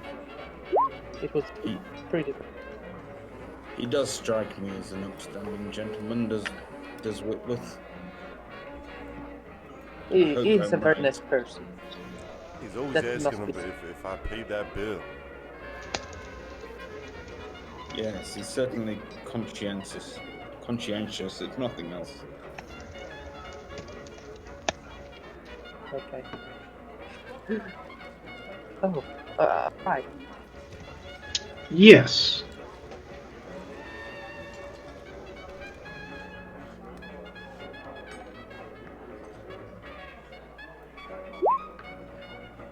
Okay. Um, all right. I mean, if you guys want to spend the rest of the night kind of talking and drinking, Yeah. yeah, that's fine. Uh, since you guys are probably enjoying yourself, my gosh, just having liquor there, I'm gonna ask you guys at the end of the next morning. You're gonna roll yourself I would say, a body, not a body, now size is the wrong thing. Oh yeah, a Constitution check. Constitution. Yeah, yeah. Even First time I couldn't remember if this had Constitution or not. It's a Constitution check just to make sure you're not hungover. Otherwise, oh, if, booby. even if I just Oh, what Wah. happened last will I night? actually will I actually be like drunk even if I like drink like cheap booze diluted in water? The beer's okay actually because it's homebrew. You see, the liquor's different. I mean, you got the good stuff though. You guys got Canadian liquor, and they didn't give No, you any cheap. I, No, not you, but the beer's okay. It's basically homebrew beer essentially, so it's fine. I didn't get anything heavy. I don't have the money for that. I mean, I don't So, know how much you drunk, but you can drink. You can. Uh, you don't have a lot of money, so I don't know how much you drank and how much you're drinking. But So, like during the night while we're drinking and enjoying each other's company, I would have seen what he was drinking and asked him if he wanted the good stuff. good And stuff. I would Okay. say yes. So Okay. for So roll it. All right. You. Oh boy, I young told Antonio. you the absence was a mistake, Cummings. Once you taste this good stuff, and the fact that this rather very elegant and compelling, woman from the southern United States with a weird accent, this kind of mannerisms you've never experienced, she's very persuasive, and she seemed to be happy to keep on buying drinks. And this is stuff that you haven't had for 2 years plus. I mean, you're a young guy. So yeah, you drank and drank and drank. So that's troublesome. So that what this means is that for at least I'm going to roll a 1d8 because we all know how hangovers are. at least it's not madness. For at least 4 hours, you're going to have actually at least disadvantage on all your rolls. Hey, So is that just uh, Esposito? No. Everyone who had a critical. No, actually, I got to go like this because you failed 2, so you're just going to get it for 1d4 hours. Okay. Oops. Yeah. Yeah, that rolled the same. Well So worth how about this? collected. Critical failure is pretty bad. So Elizabeth, you get for 4 hours just because it's the way it rolled. You get you're going to be at disadvantage for skill checks. Boothby and Antonio are be at double disadvantage because they're fucking puking and they fucking drank themselves into a Oh, fucking. Okay, does that sound fair? yeah. Okay. I'm never drinking again. Yeah, okay. The next I'm not night. drinking any more. Or any less. Any more, any less. Well, good. So, It makes you feel alive coming to feel the pain. So yeah, so you guys are gonna be just for the next 4 hours. It may or may not mean anything, but you guys are gonna be a fucking mess. You're definitely super hungover. Okay. biggest breakfast I think- ever. Yeah, I mean, so in your hotels, respected places, it happens, and we can fast forward for whatever, unless there's something particular. For whatever reason, you guys are going to make your way to the bus station the next day to get the 10 a.m. bus that's going to take you to the countryside to Ross's Corner. Unless there's something otherwise. Does the bus station have a bathroom? It has a bathroom, sure, it has a bathroom. Kai, is there a way we could, like, maybe take a cab?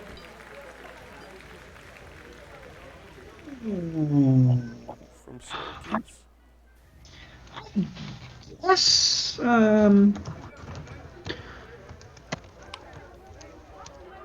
Doesn't Esposito need to test drive the 75 I can TT? drive. I can drive. I don't know if they're gonna let him. Come on, I'm always fixing cars. Give me the wheel. I'm totally lucid. I know what I'm doing. See, the 75 TT's a two-seater, isn't it? Yeah, it's like a sports car.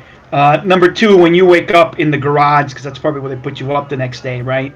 In the actual garage, and you puke, and they look at you. They're like, "No way, you fucking touching that car." So,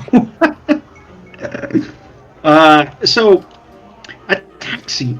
You know what? Why don't you roll me a luck check? See if you can flag a taxi that's willing to drive you all the fuck way over there.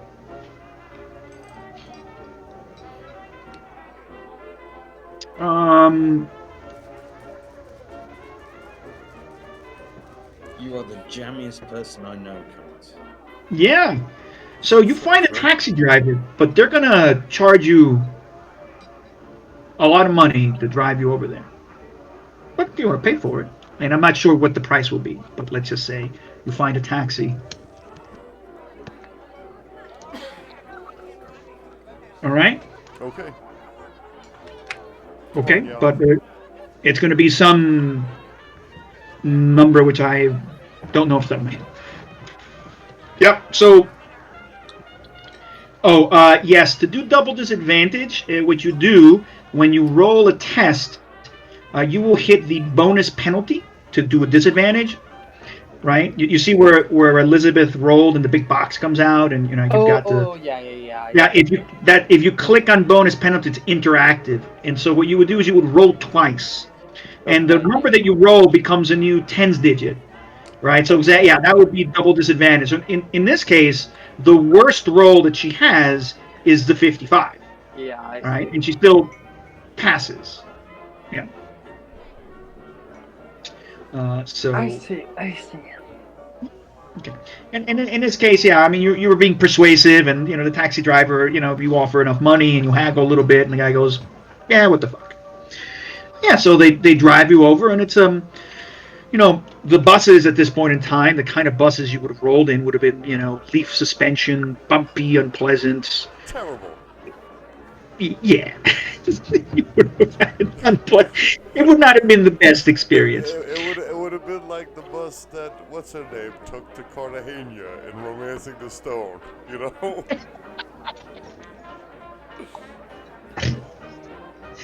Yeah, yeah, yeah.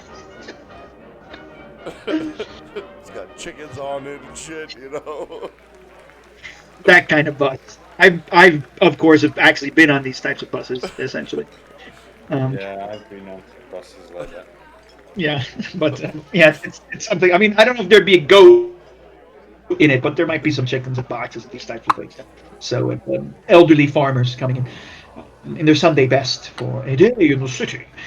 But the taxi driver, takes you there. It's not far. It's 30 miles. So you actually get there faster because normally the bus would take hours, at least twice as long. It's driving at like not even 20 miles an hour, and it stops everywhere. So with the taxi, you end up driving. You end up hitting some dirt roads. There are dirt roads here. It's 1920s. The American highway system is far from complete. You have major interstate highways and major state highways and these things, and more well paved roads starting to be built. But these rural areas, you're driving hard packed earth roads. So it would be like so at this point, it's a lot like some of the places in Brazil in Interior, Yuri. So interesting enough. Yeah, you guys eventually get, and I described it before, but you will get to is essentially a dilapidated, old little town. Right? You pass a bunch of old farmhouses that look like they're in disrepair. And by the time you get to this little, very small town, I said, going to stop the music because we're no longer in the speakeasy, right? You are just going to get to um, kind of an uh, a, a simple place, right? There's a gas station, right? You drive by the gas station. The guy stops. He's got to pay for the gas, and he lets you guys out. And he's like, "Yeah, okay, thanks. That was a nice trip. I'm glad." So actually, you both puked out of the window, and you both probably puked all over the outside of his taxi cab. So I tell him, I was gonna offer him $40, right? Oh yeah. I Okay. tell him, I tell him I'm gonna give him 50, but there's an extra 80 in it if he waits at least a day in town for us to get back.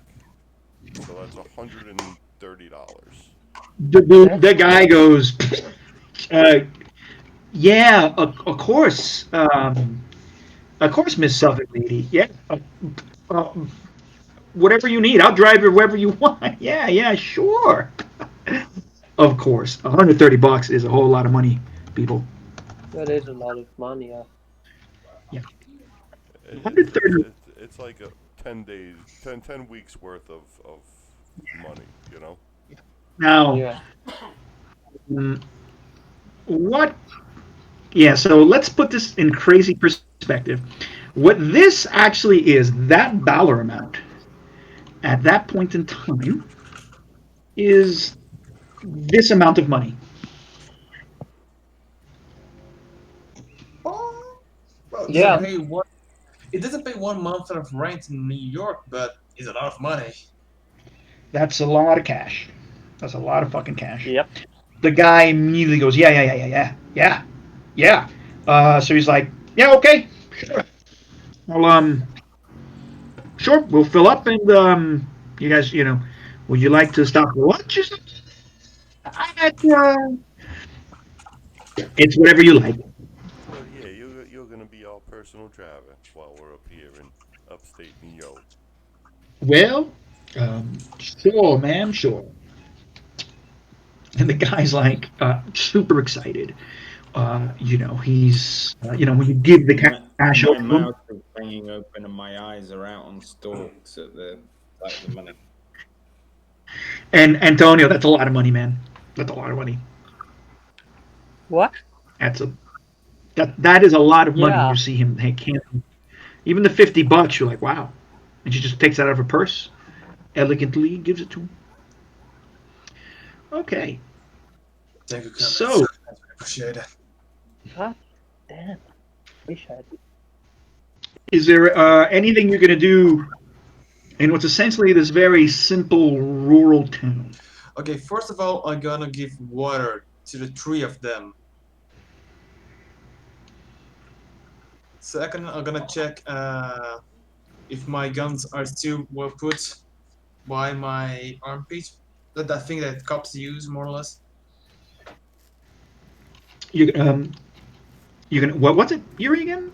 The Uh, holsters. He's talking about holsters, gun Holster, holsters on his arm. holster. Thank you Gun very much. holster. inside the jacket. Yeah, the ones that they wear in the armpit. He said. Yeah, guy, I didn't show them exactly. They know I'm with the gun, of course, but I brought both of them. Okay, the 38 and the 45. Okay, okay, you have them in your personal holsters, right? Yeah. Yeah, 'Cause and I just brought a little bit of ammunition for the 45. I didn't brought for the 38 to avoid much weight, and I brought all my other things that I bought yeah, in one of my bags. yeah, you've got maybe a canvas I bag. left the clothes back in the hotel and used it to hold the flour and the floor, the rope, and etc. No, it's flour. You pronounce the same way. It's flour. Ah, okay. Yeah, yeah. Yeah, yeah. I mean, you he told you all the he's got rope, he's got flour, he's got. What are you gonna you gonna bake a cake for a criminal and help him break out? You, you read my mind, Cummings. Well, for your information, first of all, we're gonna walk in a place that we don't know what it is and who is there. So this is gonna be a good place to see invisible things in case there is a real ghost. Second of all, this thing is flammable, and I think we can make a fireball. The flour's flammable. It is. Yeah, the Most flower people is don't know. flammable. Most people don't know that, but I know. It is explosive also if you throw it in the air. It's carbohydrate, isn't it? It burns. Actually, the reason is that so you have silos blow up sometimes because it has a very high surface area to volume ratio, and so once you ignite it, it's easy to ignite, and so Yeah. it'll have a like a flash burn through everything. So yeah. If you like throw flour on the ground and you're covered in a big cloud and you light a match, it's not a good idea.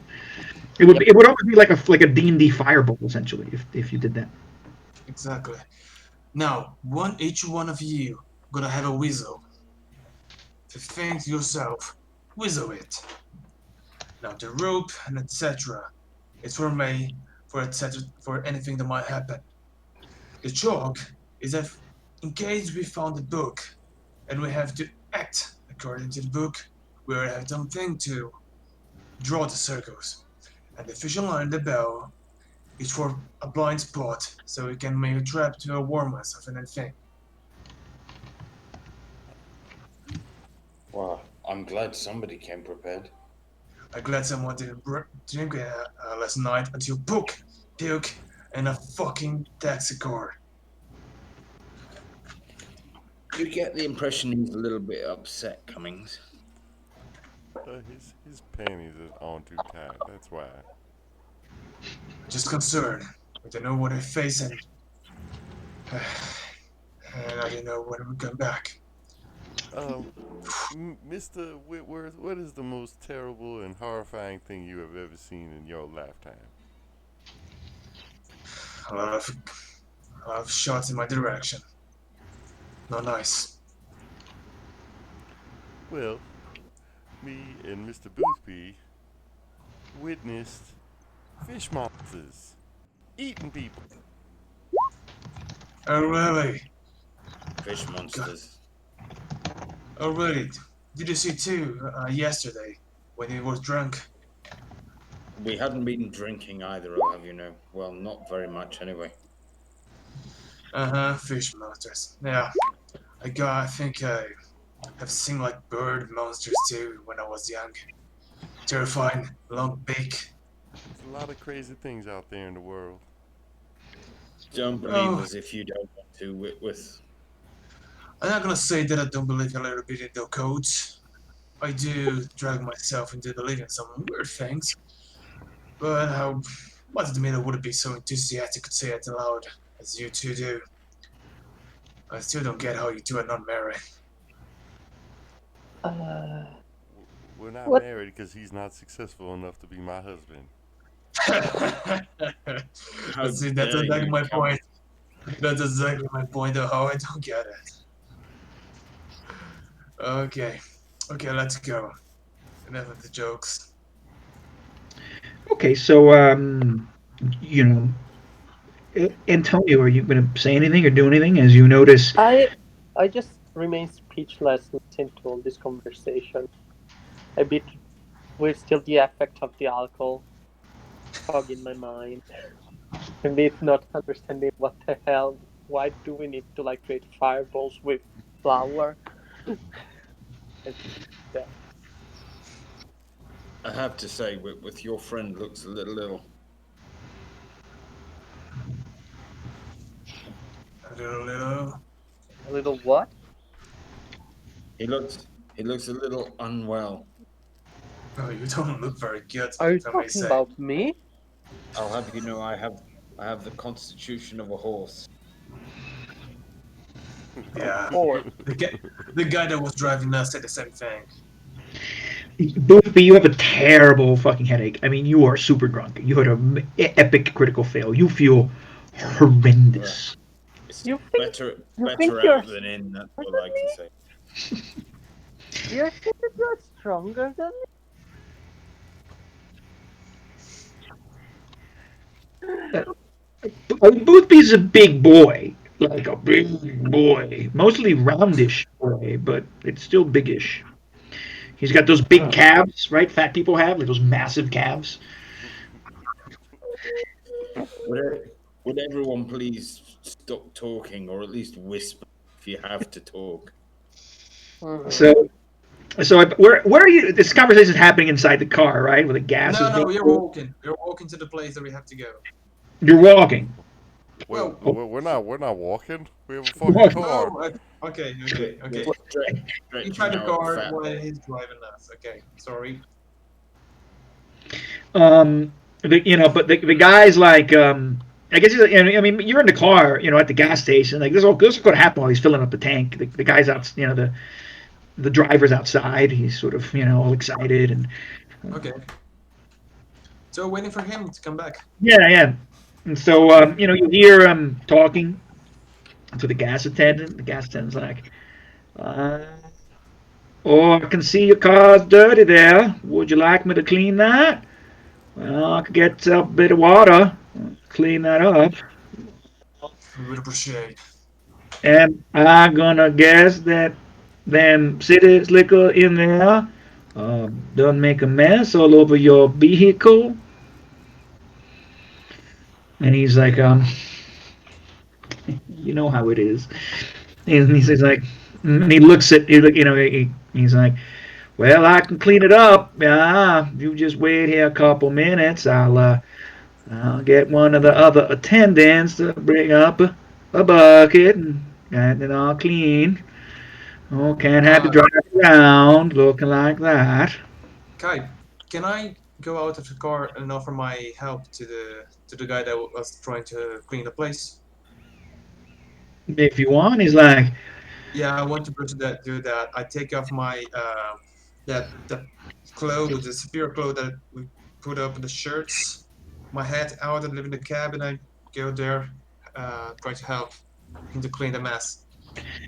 oh, well, that's the first one. Well, yeah, if you want to get yourself a help here, or get yourself a rag or band a bucket, and you can go clean the other side, young man. This is an older man. He's, medium sized. In terms of his height, he's quite frail and thin. He's old looking, right? He's just gaunt and wrinkled. He's got white hair. And you don't really know how old this man is. He's got quite deep set eyes, clean shaven. for the most part. And he's in one of these little white, old school gas attendant shirts with a little cap. But it's a sort of ancient. He's like he moves real slow too. He's like, "Oh yeah, we'll go clean that up. I don't want you running around here. Don't want people thinking, you know, uh, that Ross's Corner, some dirty place." And he has a very, he has a New England accent. Yeah, obviously, what I'm trying to say. So Boothby, you recognize this is the kind of rural Massachusetts, Vermont type of accent that's runs all the way up through Maine. This is the country folk accent of New England. Whitworth, if you ever get sacked by the precinct, you could always get a job here in cars. Do we know where this house is, or should we ask this old timer if he You knows whereabouts it is? you have an address, but you don't know where it is. You don't have a GPS, and if you ask the driver, he has no idea where that is. Look, I only know how to drive around, Syracuse. I don't know this place. I've never been Okay, here. how old timer it is? For So, $130, you better go learn how to get there. and you see the old timer as you say that. You like kind of say that loudly out the window. He's like, "Well, that is a lot of money, boy. Oh, you driving? You are quite a bit of some wealthy folk here. Well, don't get many of those driving around here on Ross's Corner. We're just a simple place." As he's wiping the car down from all the vomit on that side, he's squeezing it out. He's like, Mm. "So, whereabouts are y'all doing here in Ross's Corner?" We're trying to find the old house. The previous owner was Meriwether. He had a couple of fellas that used to take a summer house for some friends. Now his dad. We're just here to take a look at of the of the real estate. We I wanna tell the know old man the where it numbers, is. the house numbers. Oh, there is another house number. Okay, sorry. I was Okay. trying to find the deed, but I can't find it. I mean, he looks at you and he kind of gives a kind of weird.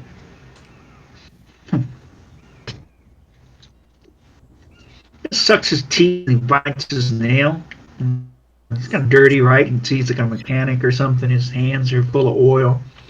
He's like, "Well, that's an interesting story you got there. Wouldn't have thought y'all be looking up little farm up here. Oh no. You some city slicker down from New York, ain't you? And you, ma'am, you ain't from around here. Here, I think you are. Not sir, not from New England, not from New York. You're from somewhere else. Hmm. Now, who got the best psychology? I think I have my psychology is I have 50. 10. Yeah. Does anyone have a higher psychology than 50? Nope. Okay. Why don't you roll your psychology, please, detective? Success. Okay. You can see that he's being a bit wary with you. Right? He is, he's being a little bit evasive.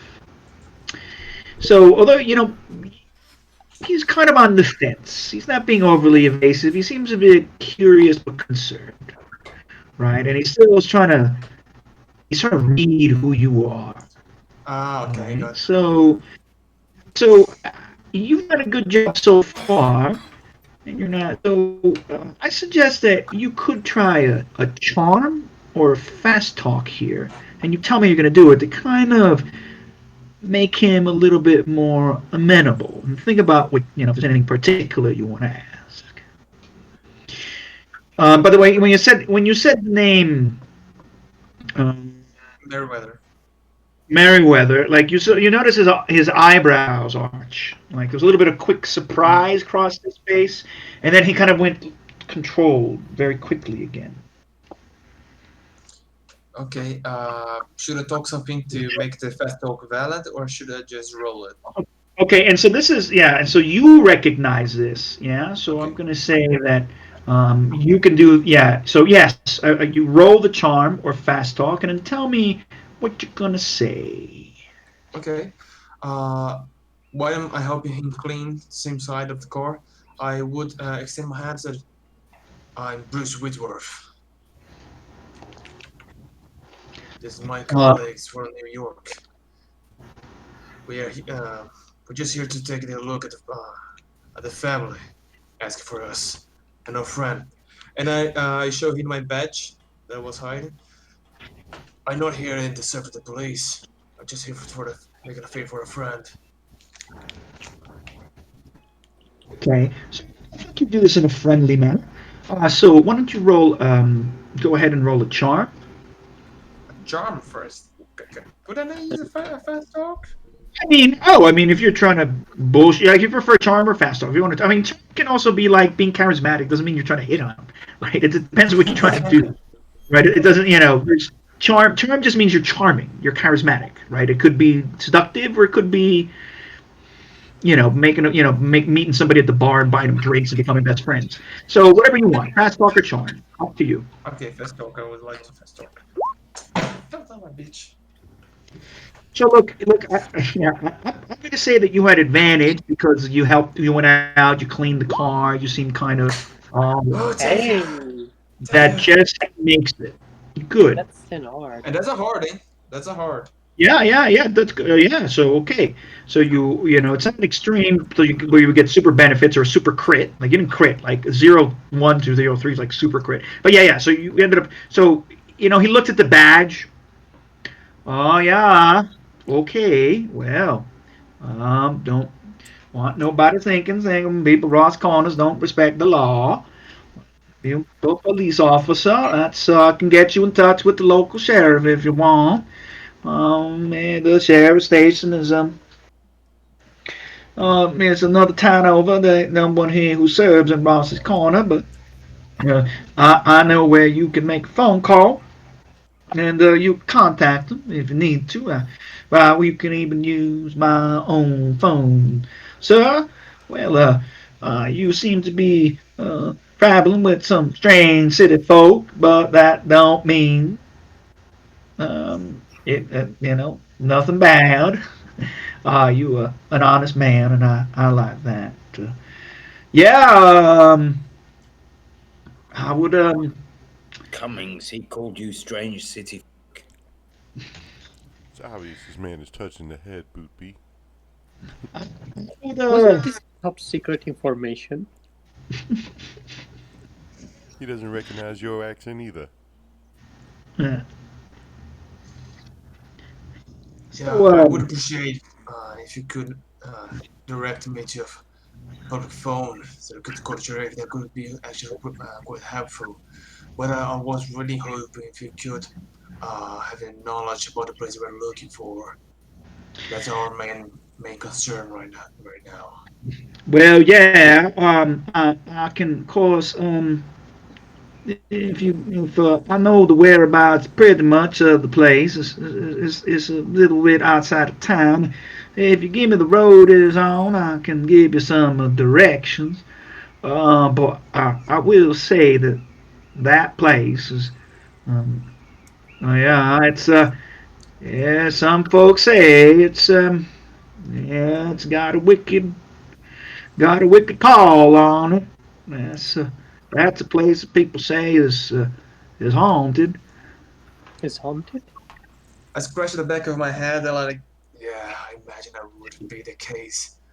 Well, Uh, you can. Now, that don't mean that I don't believe that it's such a thing, Chowder, but up there people do speak. They say that the place is a bit strange. Now, it's been abandoned for quite a long time. And I done heard that there is Mr. Merriweather who owns the place. I don't know if Merriweather family been up here, been down here anytime soon. But the place is what it is. It is what it is. Yeah. So It is what it is. now um, now Yeah. I will say that if you want to know more about that, if you go over there, he just points like across this like simple road. You can go speak to Ma Peters. She runs at the general store. She lives out by there, by the farm. Might know something or two, and I don't. She's a woman child. Oh, I'll tell her that old Jerome gas station sent you. And that you you good like corn on the cob. I'm Uh sorry. huh. I think I didn't ask your name. Sorry about that. What?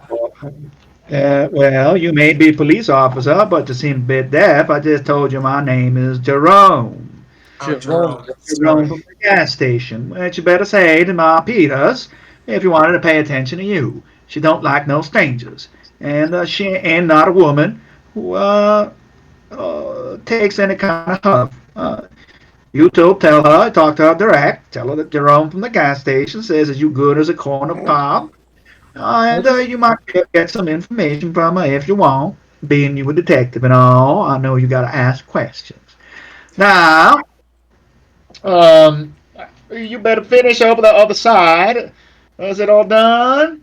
Oh, good. I'll put back in the water, and I'll be on my way. Well, that'll be 250 for the gas and the water and the cleaning, and fill up that tank. Now you here, you be careful. Oh, I'll tell you that you're gonna have to go up there north along Boone Road that runs north out of town, and there's gonna be a left-hand path, 2 miles here up on the road. You'll see that there's an old hickory tree up by there where the dirt road trades in, and um, yeah, that hickory is real big. And not too far from that, eh, if you pass the old Redmond place, or it's a red house. It's got a yellow roof. Then you gone too far, and you got to double back. Think about it. Remember, like I said, the big heads on that tree on the corner of the road, about 2 miles. And he's like, do you understand? I guess. I can drive. We have a driver. Don't worry about that. I finished cleaning the place and I go talk with the woman. Well, yeah, y'all have yourself a good day here, and if you want, I'll tell you something. And that general store's over there, but you'll see there. That's Mary's restaurant. She has a delicious apple pie, and it is fresh apples, and it's very delicious. I would go eat some of that if I were you. It's a Ross's Corner special. Yeah. Y'all have a good day now. Thank you very Whitworth, much. my suggestion is let's go to the general store because I wouldn't mind getting some aspirin. And then isn't it about time? It would be rude not to try the apple pie, don't you think? We could take for travel. How many apple pies would you like to eat, Mr. Boothby? How many We're do they taking. have? Okay, we are taking one pie. We are sharing it. We are going to a place we cannot go with our bad food. Why can't Mr. Boothby Okay, have 4 pies if Mr. Boothby wants 4 pies for himself? You guys are gonna Mister. dirty the card up. but You're so good at cleaning it, Whitworth. yeah, you're doing just fine. I simply leave the conversation, the car behind, and I go to the Mary's place, and I'm going to get her aspirin. Don't worry. Uh, And I thank you, go to the Whitworth. and I go alone to talk with Mary and take the aspirin. I I think go he with didn't you. want me to. Oh God, the Aspen.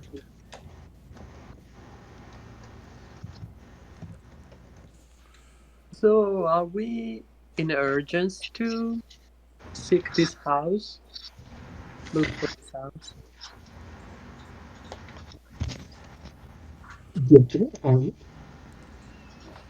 I'm not in the scene.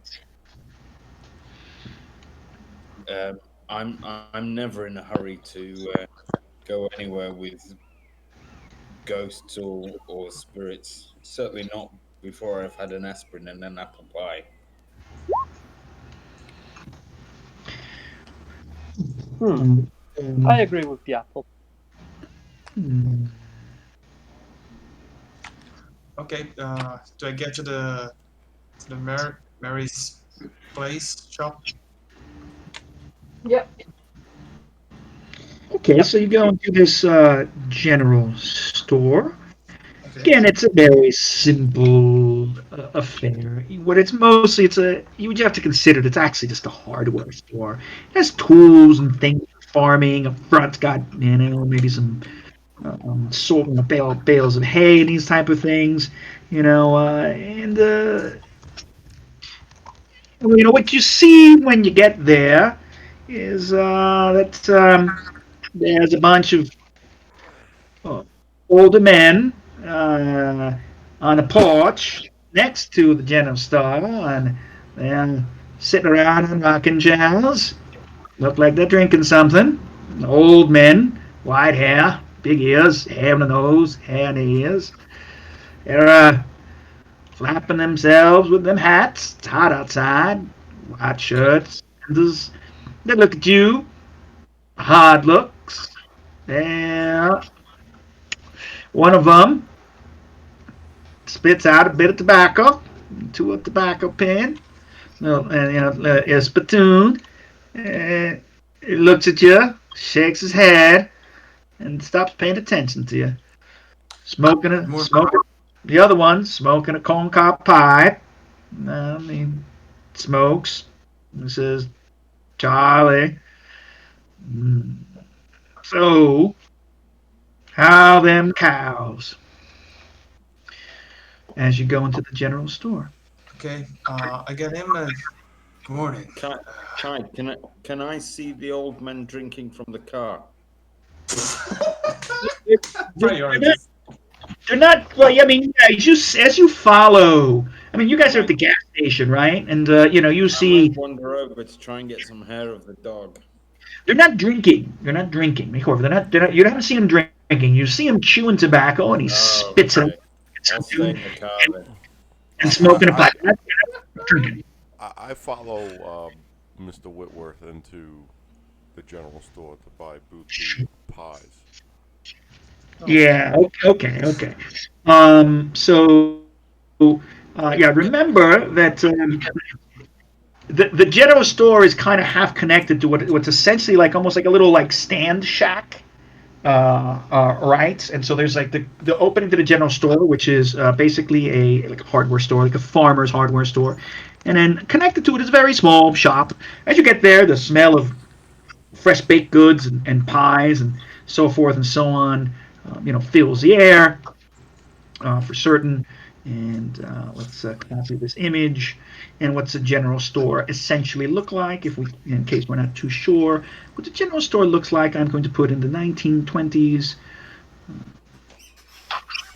resources again. Again, we always like finding little history. What the hell is that goddamn fucking sound? That was my chair rocking. I'm sorry. It's bird like, dying. it was kind of loud. It Yeah, was and it was the old guys on the front porch. yeah, with their creaky, they're very creaky and annoying rocking chairs. And there's flies buzzing around. You walk in a general store, it's got those fly strips, right, hanging from the ceiling. With flies on them, kind of gross, all yellowed. And there's a simple counter. There's a beefy-looking middle-aged woman behind, maybe a little older. whitish, whitish, white slash black hair, tied in a bun. She's a big girl. She's wiping she's like, seems like she's cleaning down the table, the sort of, simple desk where the cash machine is. When you open up the door, a little bell rings, and she looks up towards you. She's got a dour face. It's lined, wrinkled, you know. She's a heavy brow. She's not a good-looking woman at all. She's a weathered-looking woman, a hard-looking woman, someone who, you know, you're not going to see her in a necessarily in a speakeasy. And you can tell that she's got, and behind her is behind the counter is a simple cross hanging on the wall. It's not a Catholic crucifix, right? This is a Protestant simple cross. Hmm. Okay. Okay. Do I see that everybody's coming along now? I mean, everybody's hanging out by the car. You're here. Um, Oh, okay. That's just me. Okay. No, no, no, no, no, So no, I no. went in too She, yeah, to get pies. yeah, Yeah. yeah. yeah, She's with. but what I gotta ask and Anthony went to buy the pie, and I went to the hardware store. It's the Yeah, same place, isn't it? I have the two older men, yeah. and They're they kind have of the Mary. interconnected. You can see there's like a wall, like it's almost like a window in between. It's kind of like built into the same place. Like behind the counter, there's like a Mhm. makeshift wall, and there's a the you can move from the general store into this like very simple little kitchen place. There's like a counter in the both outside and a counter that connects into the inside of the general store. Mm-hmm. It's like this little tiny shack type of thing. You know what I mean? It's like a very narrow little cooking area. Okay, I'm going to the hardware store, and I'm gonna ask for a hammer and a few nails. And the woman, right? This older woman, she's like, they're over there. Thank you. Uh, yeah, thank you. And I look back to see they are coming up. Well, and I thought with myself, they're gonna ask the aspirin and the pie, so I'm just gonna get what I want. And I go take my hammer and my nails. Okay, you buy a bunch of hammers and nails, and No, no, there's one hammer. you buy a hammer, a normal A looking, hammer. and there's buckets of nails, all sorts of different kinds of nails. They're all in little metal coffee cans, type of thing. You can Okay. grab some Should random I buy nails. something for the house? Do you think we'll require something particular? Nah, you probably have everything in your normal two box, I think. Is I just Antonio? bought a So, bit for the fish net. so Antonio's there also, right? So only Boothby's by the car. Is that what you're telling me? Yep. Okay, that's fine. Antonio, you're here. I'm It's just too hungover to move. sure. Okay, I'm gonna take this hammer that has the head for nail things and taking nails out. Yes. Okay, that's The a both claw hammer. thing. Claw hammer, not a ball peen hammer. A claw hammer. Sure. And I'm gonna leave the aspirin and the pie to Miss Cummings. Whatever you say. I never said I was buying a aspirin. I said I was buying them pies. Yeah, I What? was surprised for that. I never Well, communicated that. I just bought my things and leave it. I just well, I did explain well, that's all you buy. You buy hammer and fucking nails, and the woman is very curt with you. She looks you up and down. She's, she's like, um, you know, $1.40. I paid. Have a good day. Thank you.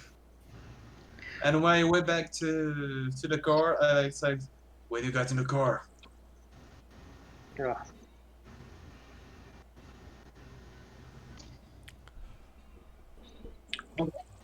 So Do you while have that happens, blueberry? Do you have blueberry pie? and so are you asking the same woman at the counter, or Mm-hmm. Mm-hmm. like, oh, you're gonna have to ask Mary, Mary?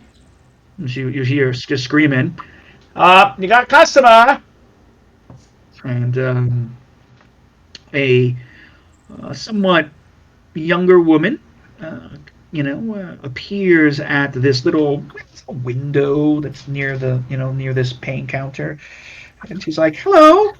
This woman has straw-colored blonde hair. She has pale blue eyes. She's dressed very neatly, obviously with like a simple apron that's covered in flour. Her hair is a bit mangled, a bit distressed, but she seems relatively neat. And she's like, again, she seems a bit more friendly. She's got a wide smile and says, "Oh, someone's looking for a blueberry. Oh, well, let me see. I made some blueberry this morning." And she goes and she's like, he's like, "Well, I only have half a pie. I sold the slices. Um, is that going to be enough? I do have apple. I have peach. I've got raspberry." We will have one of each and a half of blueberry. Whoa. Yeah, yes, ma'am. Well, that's wonderful. You sure seem hungry. You're not from around these parts, are you? Oh no, but Uh, I love pie. well, you're gonna love my pie. Mary's, I'm Mary, and I make the best pie in all of Ross's Corner. I make all the best pie. It's better than anything you will find in Syracuse. Do y'all And have very excited. do y'all have cobbler up here? Ooh, cobbler. I think cobbler is still quite a southern specialty, isn't it? I don't know. What is cobbler? It's like a more crumbly pie, I believe, but like a portion instead of it being like a pie. You Oh, know? okay. Thank you. It's like a crumble, is it? Yes, you would. Yes, yeah. I think you would know it as a crumble because it's got like the pie. It's got like a topping, like almost like an oatmeal topping in the top. Topping, duh, in the top, duh. What else would it be? It's stupid. So Uh,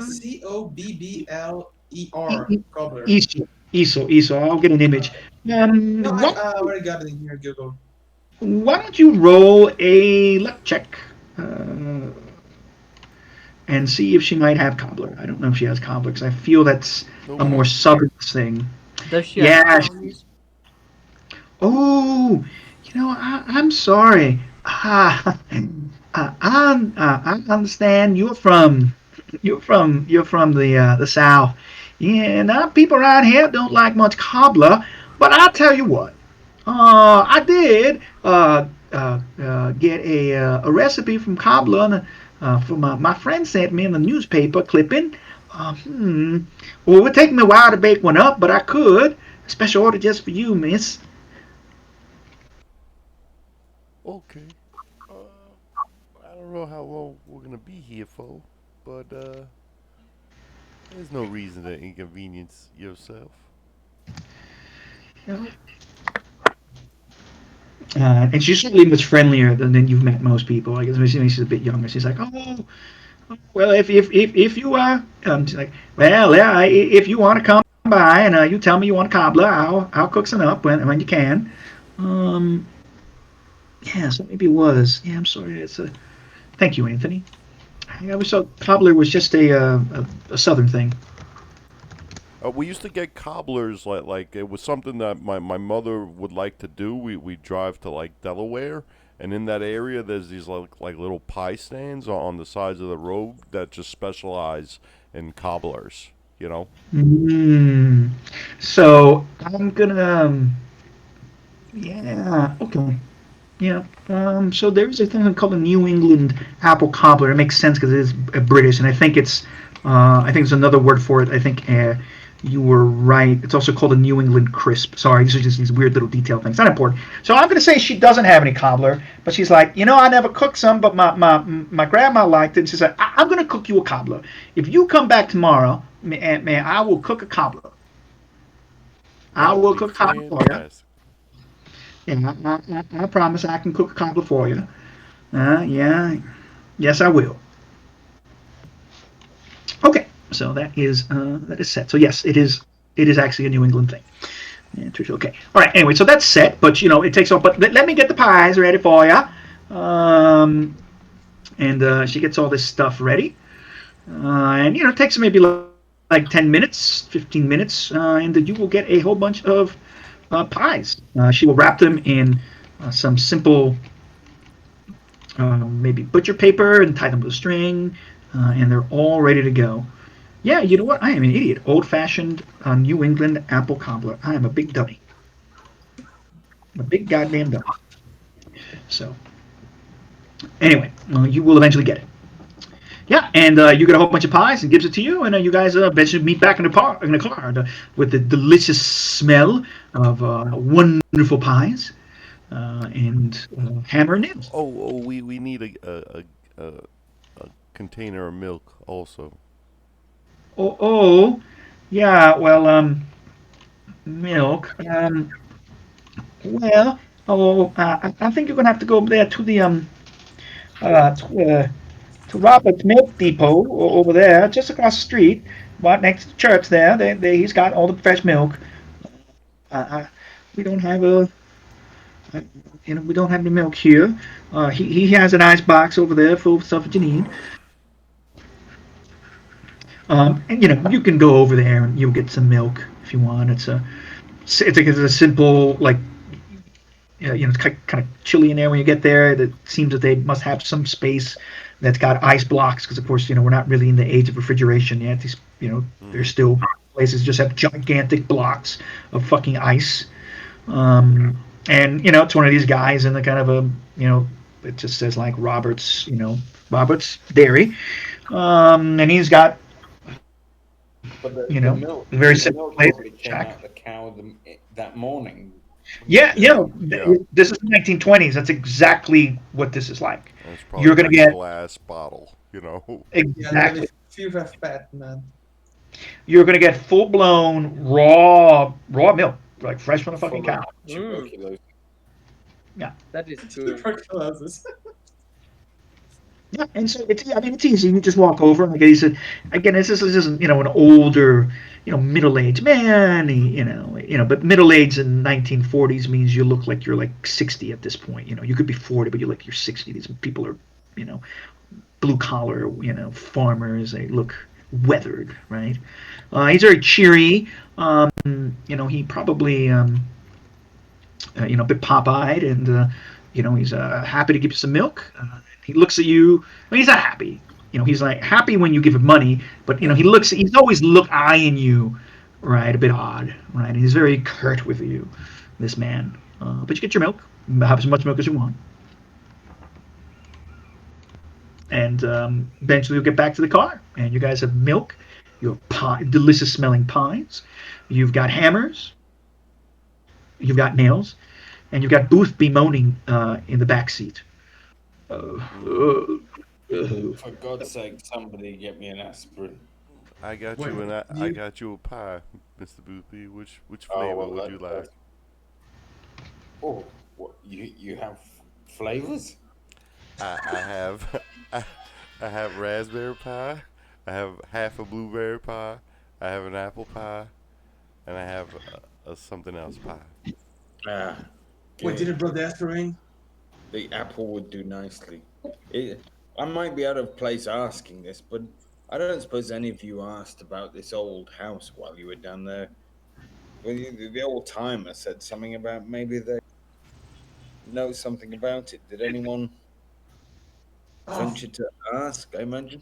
No. oh, Oh forgot. no, but I don't think we're gonna be able to eat these pie without utensils. So I'll be Did right you back. buy I the? don't need utensils. Boothby grabs one of the pies. He just rips open the butcher paper and just sticks his face in it.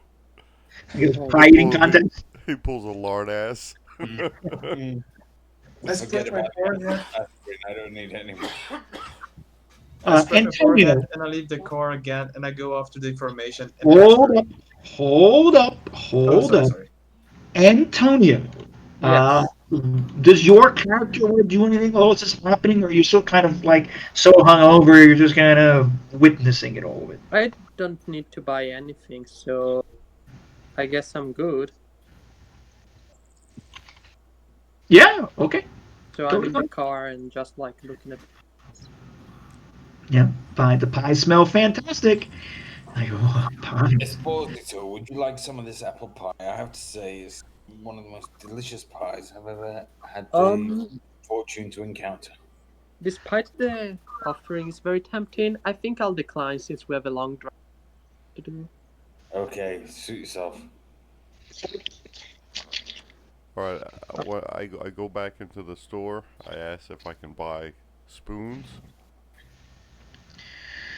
And the What woman, kind she's of like, spoon? spoons, yeah, you get some fork, knife, spoons over there. Okay. So She goes back. She's like, I have to buy them. I have to buy them in a set. I can't just buy like 6 spoons if I want spoons. well, sure, they're boxes. Well, we buy as many or as little as you want. Buy one knife, 6 spoons, whatever you want. Okay. I want 4 spoons. And do you know anything about this? I tell her the number of the house and the street name. Hello? Can you hear me? Yeah, I heard you. I heard you. And she just gives you a look. She gives you a look. She's like, why would you be asking about that? Well, because now I'm the owner of said house. Oh, is that right? Well, that's real interesting. Well, the owner of that house is a Merriweather family. I pull out the deed. She's like, you put it on a table. She looks at it, like, oh yeah, well, I guess I'm wrong. Congratulations on being the owner of that property. Welcome you to Ross's Corner. I suppose I'll be seeing Maria. Uh huh. Yes. She is being quite taciturn with you. Um, what do you know of this property?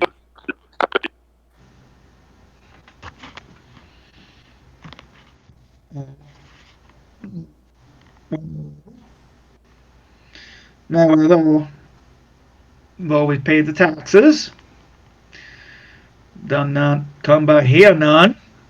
But, they don't none keep it up neither. Place is a fright.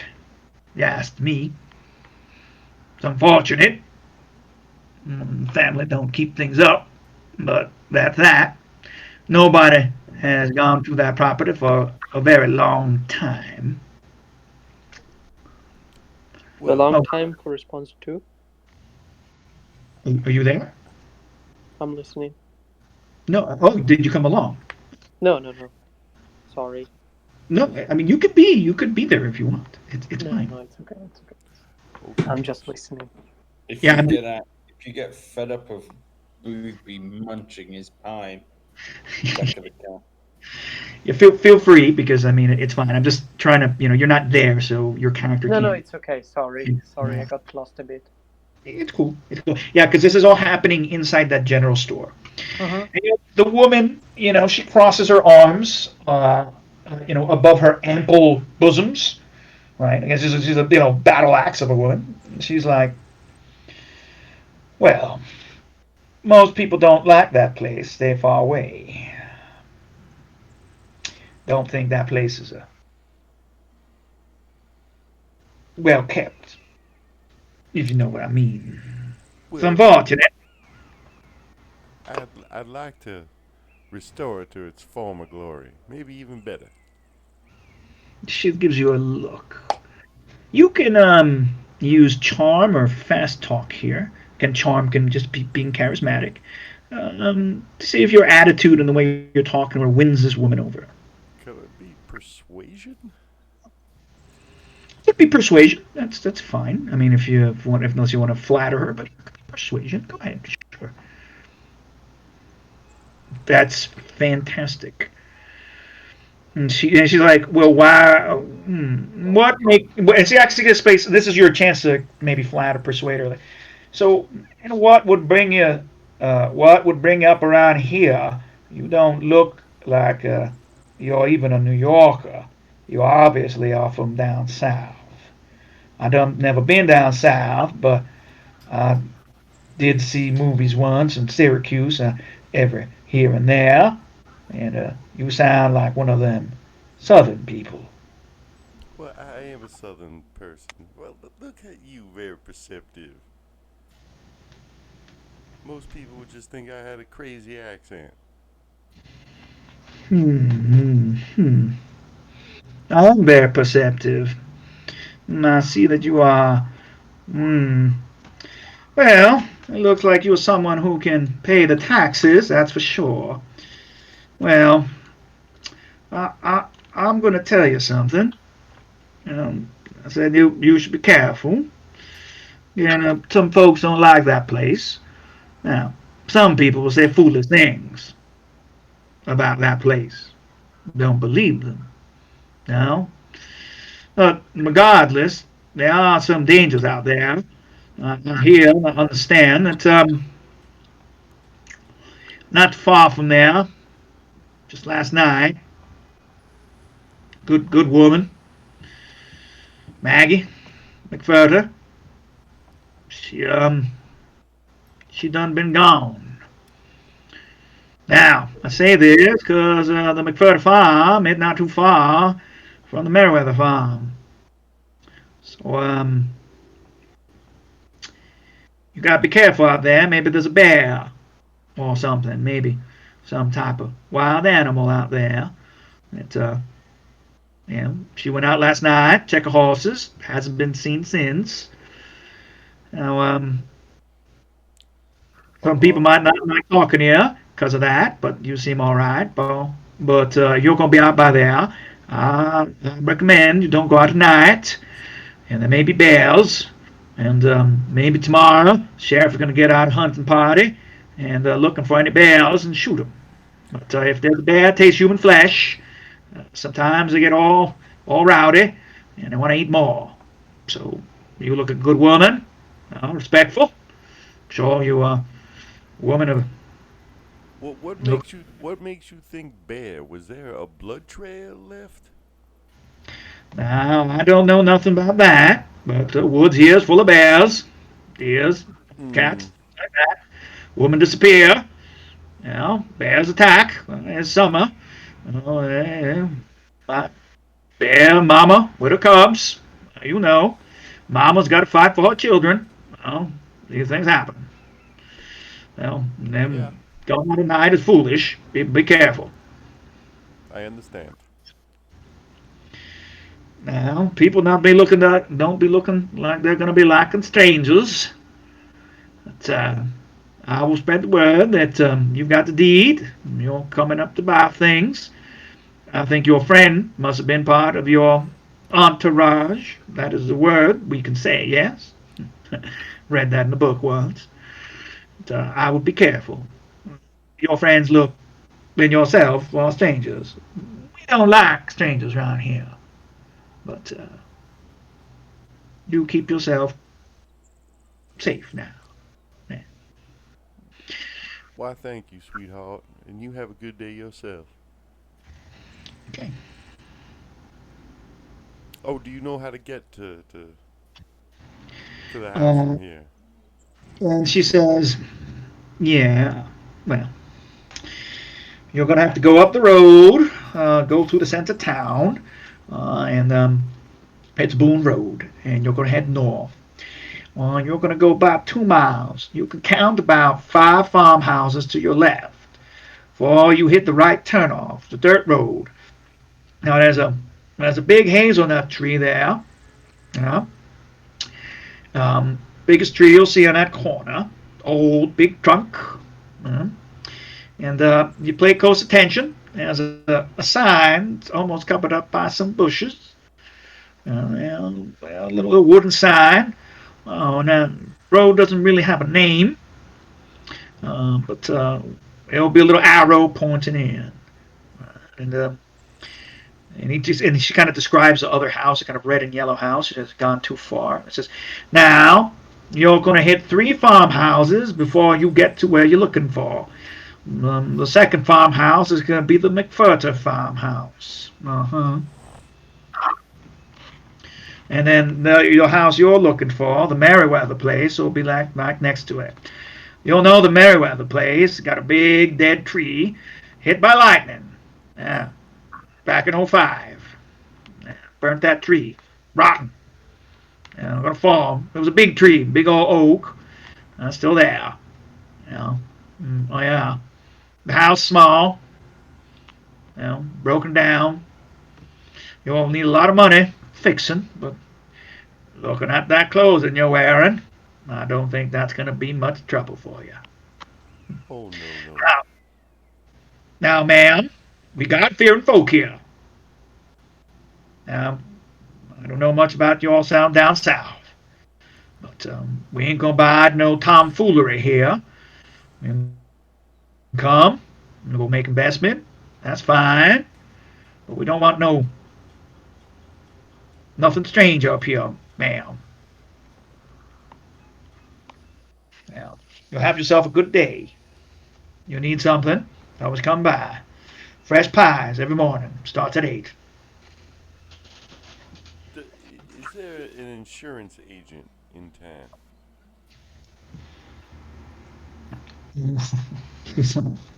No, we're not that kind of place. You'll have to drive yourself over to Syracuse if you want an insurance agent.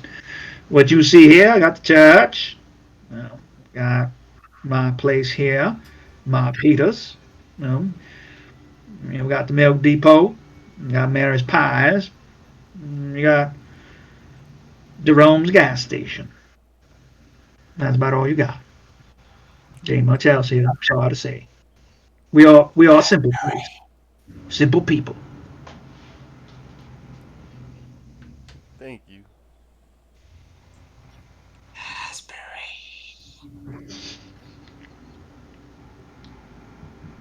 My goodness.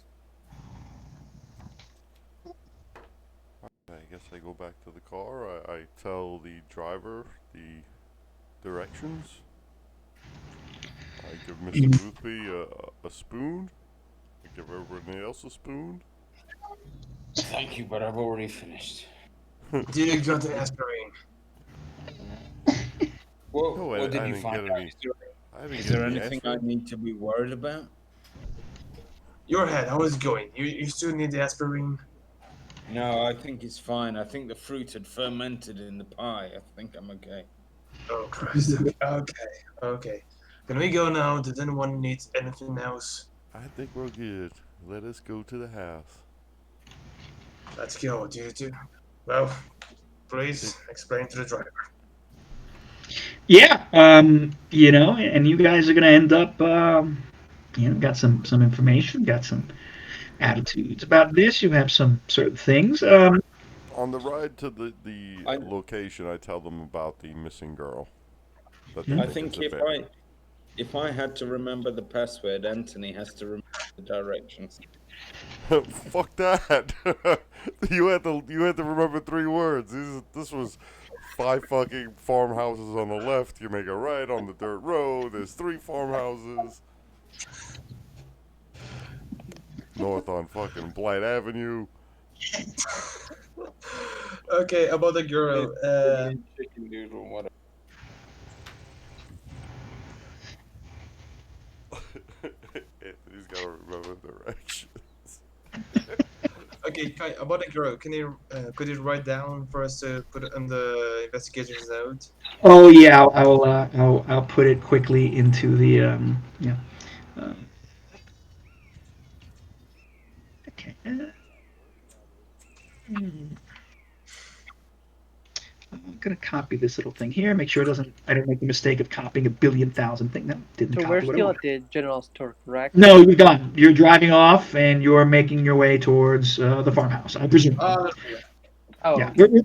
Remember, I technically, Antonio, you and Boothby have been hanging out in the car at the gas station. Well, other cars. Actually, you haven't seen anybody drive by the goddamn gas station. You just it's this place is fucking dead, right? I mean, there's like no one here.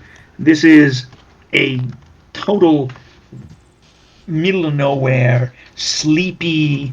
Nobody knows nothing. All you see, are those old guys yapping, by the pie shop, sitting out front in their on their rocking chairs. There's a table in between them. It seems like by the time that Elizabeth Cummings comes out, they've started playing some kind of card game. There's a third old timer who probably drove up uh, not ancient, but a beat up and old Model T truck. Probably bought some stuff, put it in the back, and sat down with the other gentlemen on a stool, and they're all talking, chewing tobacco, spitting, and playing some kind of card game. None of them would have given Elizabeth the time of day, not up front, but then as soon as Elizabeth, you would have noticed as soon as as you started walking by, one of them would have said like, "Well, huh, um, strangers in town, that can't be no good. Hmm. What's the world coming to, huh?" Type of shit. They just talk shit about you as you leave. Wow. They're like, I look like an Try, ugly woman. Drinking, you Cash. try to Oh no, you trying to I'm having a fucking bait shutdown. me. Just hear them back. I mean, just like not paying attention. The guys are small talking. You hear it. They're just whispering to themselves. Mike's having Yeah. 9 o'clock shutdown. I'll be back in a minute. Me too. I gotta use the bathroom real quick, guys. And so otherwise we'll be off to the corner. But it's those type of New England men.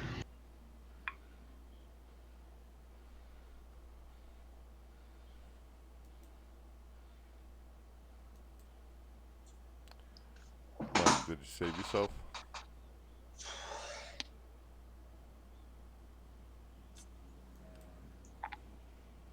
I think that's the case. Okay.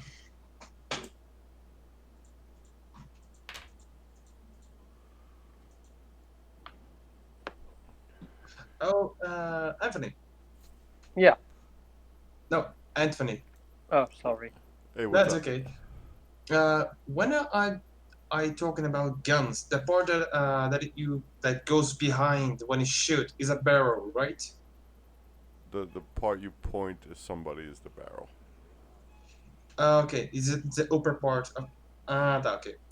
Could I hold if I passing against someone would be acceptable to hold by the barrel and give the size with the hammer and the trigger pointed to the other person? How would you Yeah, pass a gun to another person? when you pass a gun to another person, you point the barrel at yourself, and you Mhm. hand the gun from the top part. Mm-hmm. I want given the hand guard, Yeah, right? you give them the handle. You know. Mm. Okay. Just to know how the etiquette of this is. Yeah. Okay.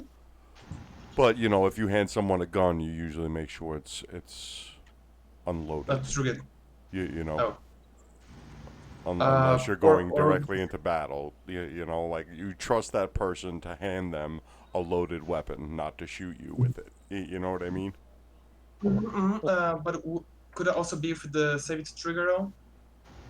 If the gun has a safety. Oh, okay. Yeah, a Because revolver. I A don't think revolver. this time. Sorry, Kai.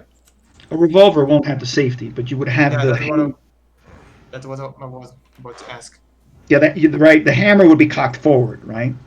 Mm-hmm. Um, so it's when you pull the hammer back that now you could fire. But you would like click the hammer forward. Again, I've Yeah, actually never shot a revolver, but that that would seems like would you. that would be a double action. Mhm. To every time you have to, like, there's two type of revolvers. You have a single action and a double action. A single action means you pull the trigger and it fires the hammer. You don't have to click it. A double action means there's two actions, so you have to cock the hammer back and then press the trigger to fire. You know what I Okay. mean? Mhm. If mine So is that's why you see automatic. some of the gunfighters doing the they fan the the hammer. Like Mm-hmm. they put their hand on the back of the hammer and are constantly, moving their hand back and forth over it. In the old Western movies. That's because Mm-hmm, Mm-hmm. mm-hmm. that's a double action Mm-hmm. mechanism. Okay. So is if it is automatic, I don't need to make this movement, this double No, action. yeah, Okay, perfect, a perfect, single action is you don't have to make the move. All you have to do is perfect. pull the trigger, and it fires. Okay. So when passing a gun to another person that has a hammer, uh, if the gun has a hammer, I should give with the hammer not in place. Yeah, not with the hammer cocked. Yeah, you don't hand anyone a regular Okay. If fire it's pistol. if it's an automatic handgun, do I have to make the first movement with the hammer, or the trigger is the first shot where is the hammer ready for the shot? Do you mean a 45, like an automatic, The semi? 45. That Anthony, you can correct me, right? That's different. For an automatic pistol, right? There's most of them, right? I think even back then would have a safety. There's like a safety button, There's a but safety, and you also have to make sure there's a bullet in the chamber. right. So Okay. you have to move the slide. You take the slide and you like click the slide back, right, to set it. That chambers the bullet, and now it's ready to fire. Okay. But I don't have to prepare the hammer after making the safety. Okay. No, Okay. no. No. For semi-automatic, it's a slide action that Mm-hmm. prepares the gun. That you're moving the slide and getting it um, ready. Yes. Perfect. Perfect. Is Okay, Michael's not back yet. Okay, that's fine. Oh, no, good. You're back. Perfect. So Yeah, I'm back in the channel. Yeah, back in the Discord. so oh, I'll wait for a little bit.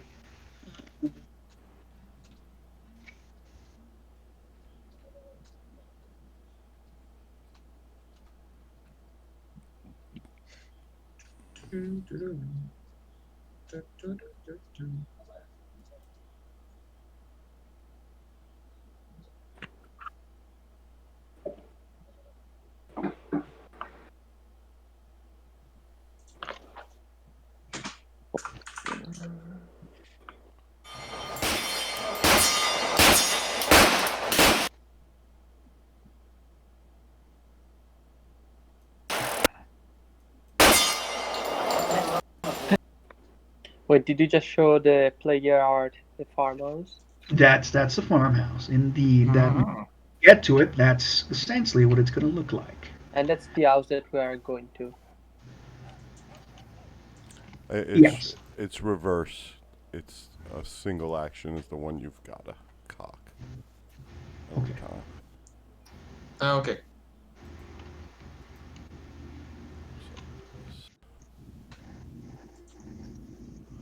Booth B Oh, back. thank you, thank you. Booth B is That's not what I'm back yet. talking about when I say fanning. I've already taken a look at that. Yeah, it's like you see when like they if you can see me like it's imagine Yuri, right? You can see my. I'll put it in a way you can see my hand. Uh, wait a minute. I got to see myself in the thing. Yeah, see my hand here, right? If I was shooting the gun in the old west, it'd have to like shoot and click, shoot, click, shoot, click. So it'd go. They Mm-hmm. constantly using their hand to cock the bullet back, to cock the hammer back really fast. Shoot, cock the hammer back really fast. Shoot, boom, boom, boom, boom. Okay, okay. Okay, I'll wait for Boothby to come back, and then I think we're gonna get to the farmhouse, and I think I'll make this a we'll kind of end it here because I gotta end for I know I'll put a little extra time. We'll try and end at 10:30 or something, but I know I want to try and end around 10 o'clock most nights. I mean, it's 10 o'clock for me. I'm sorry, it's 10 for me and Michael and Yuri, but Michael and I have earlier than Yuri does. Where'd Michael go? Isn't Where is Michael? He had his 9 o'clock computer shut down. Remember, he warned us. Oh yeah. You know what he needs to do? I thought I told him this. He That is happening because our computer department has set most of the computers. It just used to happen to me, Anthony, to shut down at night because these computers used to be our school computers. I'm assuming he's using a computer that from our school, and people would leave the computers on, and so the IT department basically got into the the fundamental operating settings and Mm-hmm. created a an auto shutdown. Yeah, like a sleep Yeah, timer. exactly. Yes, Yeah. yes. But he can't. He's not going to have any access to. Unlike myself, I force the IT department to give me full control of my computer, administrative rights. But most other teachers can't change any configurations or do anything in their computer. He's going to have to get them to shut it off. I thought I'd spoken to him about this already, but I forgot. Sorry about that. Well, guys, right? So you're going to get to this farmhouse, and I can write the information down, but you go past, where you said, um, and then you're going to see that um, you're gonna the taxi driver's gonna drive by. Unless, of course, I mean, I think Antonio can help with the directions. He's heard him twice now. And so you get to this dilapidated old farm. And this dilapidated old farm, you can see in the picture, again, is sitting a bit back from Boone Road down this narrow, overgrown path. It's barely a road. It's a dirt road. It's not really very well rutted. So the guy, the driver, actually is gritting his teeth a little bit as he's driving. It's a very bumpy road. A Model A doesn't have really good suspension. It's very simple leaf suspension. So now it gets really bouncy. Um, so that would mean that both Boothby and um, and Antonio can make me a Constitution check because you might throw. Hey, It'd be a double hey. double disadvantage. I ain't got my problems. Love it. So who's gonna clean So the car? yeah. So let's see if you can make it. Ooh, Okay, but now that's good, but you gotta roll bonus penalty twice. Oh no. it's a penalty. Yeah, so that's penalty six and Oh hit it shit. again. Oh no, wait, it is 1 and 7, so it is 75. Yeah, Why is it yeah. -1? So that's so you did it once. That's a 65. You actually do it again because you have a double penalty. I should get that. I But see what if you happened. go over with the mouse, there is 1 plus 7, and then there is a random -1. I do not know why Oh, this. yeah, yeah, yeah. It did. You did it right. That's the worst one. You're correct. I'm sorry. You chose two dice because you have the query on. You're right. I'm sorry about that. Yes, yes. And so it's a 65, and you fail and you throw up. I'm sorry. You just It's okay. simple. You just can't keep your stomach. It just But It's okay. inside the car or outside the car? Oh shit. Ah, Boothby vomits a tremendous amount of pie. Now it's really like the lard ass scene. Where is it? Now it's 100% like that lard ass scene from Stand By Me. I think that Right. was a bad idea to eat. But inside, outside the car, we're asking the real questions here. So Boothby's probably in the back with you two. So I'm definitely in the front. Hey, who said it? Well, it's not a I'm the critical leader in fail. here. He didn't vomit at anyone, but he definitely just vomited some pie, and so there was definitely some pie vomiting. And I'll put it in the weird shit, the classic scene from Stand By Me. It's a lot like looks a lot like that.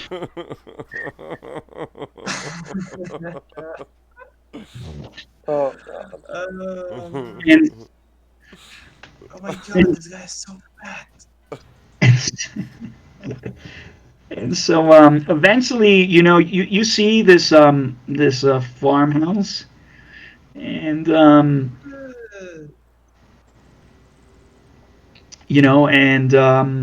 gonna say that. That's you see the old black dead oak tree, blackened by a lightning strike, right? Um, that's on the little. There's like a pathway that clearly right off this road, right? So there's like there was a one there was Boone's Road, and then there's this other shitty little pathway, right? This little dirt road that takes past two farms, and then there's another fucking shitty pathway right where that lightning struck tree is, and it seems like the farm is a little further back, right? Again, there's the little other shitty dirt road through the front yard that leads you to this farm, and you gotta drive down this pathway. It's a big weed-grown gravel track that leads to the farmhouse and the collapsed remains of a large farm. This home looks ancient, high peaked roof flagged by the windows have these sagging, old, worn shutters.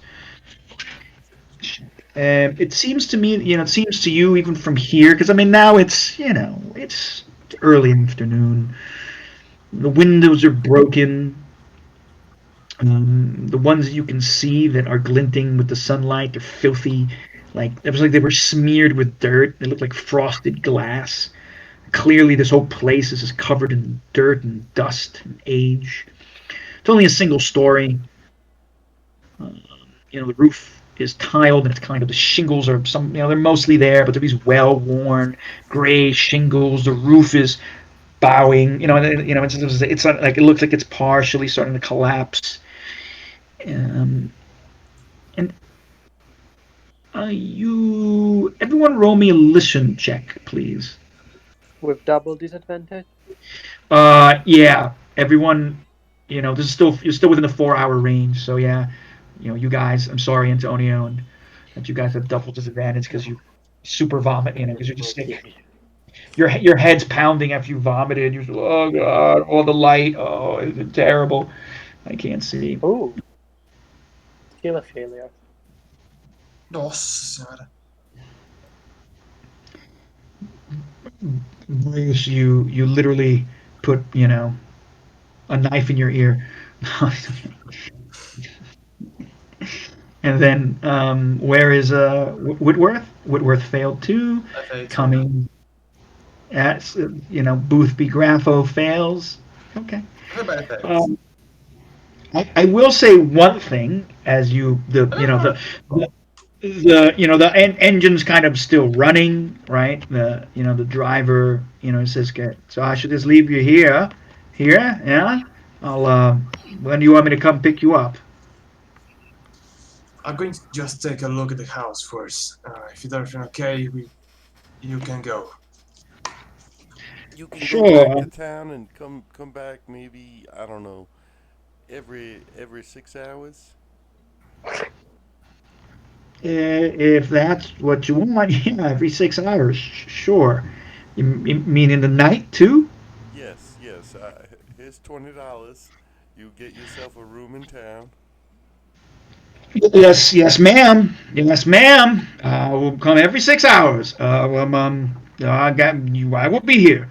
I won't let you down. I won't let you down. That is now $150.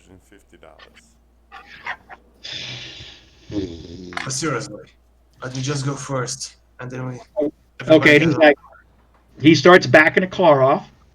And over the car's noisy. These old Model T cars, like the engine is crunching over the broken dead branches from some of the trees and the dried grass and over the gravel, which is really loud.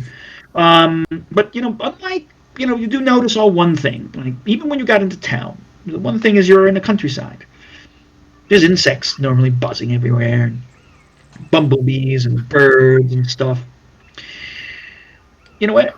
After he pulls away, and he does pull away, because you said whatever you wanted and you walked off, detective, but you're not in charge of him. The person who's paying him is the one who's in charge, and he does whatever Elizabeth says, and he just drives off. You turn around, you're like, but, and you see Elizabeth, just waving her hand goodbye, maybe even lighting up a cigarette. Up to you if that's what you want to do, Elizabeth. Yeah, of course. But as the car rumbles down off the road, you recognize that this place is silent. It's deathly silent. There's no birds. There's no insects buzzing. I mean, it is summer, right? You know, and you would have thought. Just notice it again. You don't. You know, you only notice the difference because where you were, in town, it was noisy and you could hear the animals. And here, you don't. You just hear the leaves on the trees swaying as the breeze blows by. Okay, I gonna step in front of the house, and I'm going just to stop, look, and listen. I just stand in front of the house, just looking and listening, trying to find anything that can sign me danger. A No, spot hidden, or maybe since trouble. I know since trouble the trail that they have yeah. here. Well, the thing is, you already failed your listening check. Okay, So, you don't hear anything, which actually, but what is you do hear is a strange silence. okay. I still want to do that just for the character. Yeah. Uh, then I'm going to first take one of my flour sacks, bags, I don't know what it is, Yeah. and I'm going to open it just a little bit, something that I can fold later. And I'm going to step on the front of the house and open the door. If it's open, just try it. Even if it's locked, I'm gonna just try the lock. If it's locked, I'm gonna call Miss Cummings to help me, or anyone that might have, or Anthony. Antonio, Okay. sorry. So as you walk towards the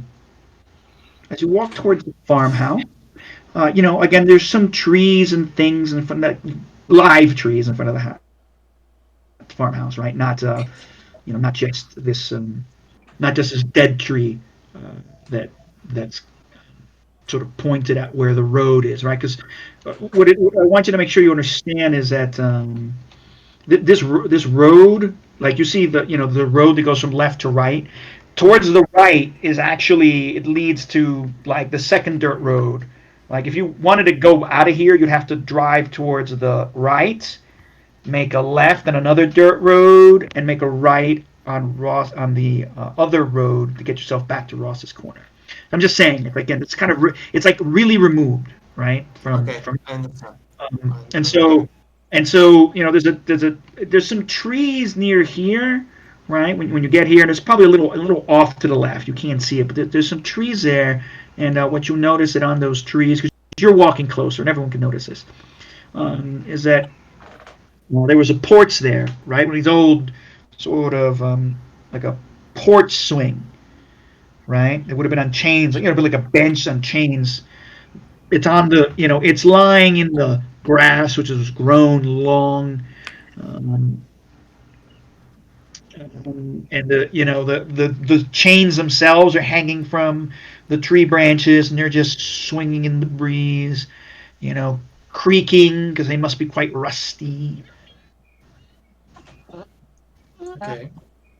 As you go close to the front of the house, you realize that the over the overhang of the house, if you can open up the picture, you notice there's some like little weird red paint over the windows and stuff. Well, Yeah, now that's they brought it up, I some, can see it. yeah, there's some kind of strange carved and painted symbols on it. I have some old Um, codes. Could I well, try to you identify it? you could test your occult, sure. Thank you. Where is the code? Where? Ah, okay, found it. Yes, I did it. Well, you are successful, and you recognize these as a kind of combination of old farmers' I hexes how does he have faith in and a cult? I'm sorry, I don't mean to bust anybody's chops, It's but okay. isn't a cult something that only the DM gives you? I don't think No, that's the that's skill. that's No, it's You. the mythos. Oh, The Cthulhu mythos. that's Cthulhu Mythos. Okay, you're right. I'm that, sorry. that's Okay. yeah, it's okay. Remember, a cult is kind of like if you went to the library, if you went to the bookstore and you went to go look at the fucking goofy occult section where you're going to Okay. have like, oh, Wicca books, Yeah, I'm and sorry. then like, and no, no, no, it's okay, it's Okay, okay, go and on. that's like folklore and things like that. It's like that's the fake news, right? It's the misinterpretation. The Cthulhu mythos is the idea of like what's really behind all that shit, I got right? you. You know, the occult is just human misinterpretation of stuff and their stupid, primitive ways of interpreting Cthulhu mythos reality, Hmm. right? Yeah. So just in case, also um, for Antonio, ask I don't know if he knows that. How I can't What remember have how I much. done? I'm just Um, looking. I'm just confused. Why is yeah, he acting like that? Shouldn't we just like move things from this house or something?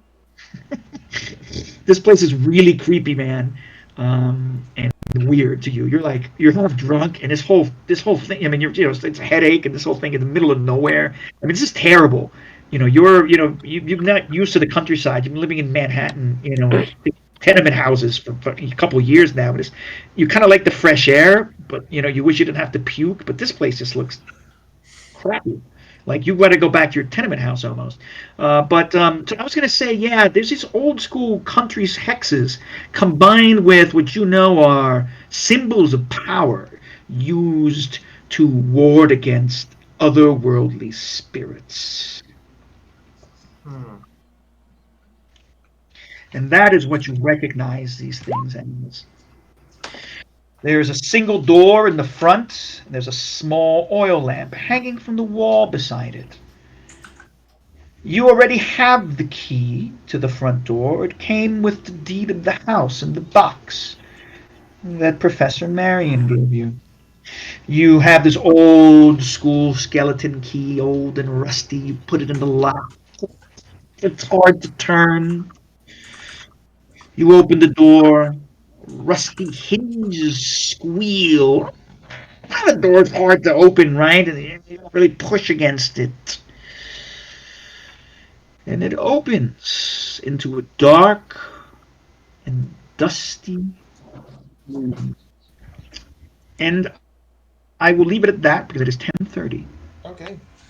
Really? Oh, for you. I would love to play longer, but it is not to the advantage of my poor eye. So sorry. Okay. See.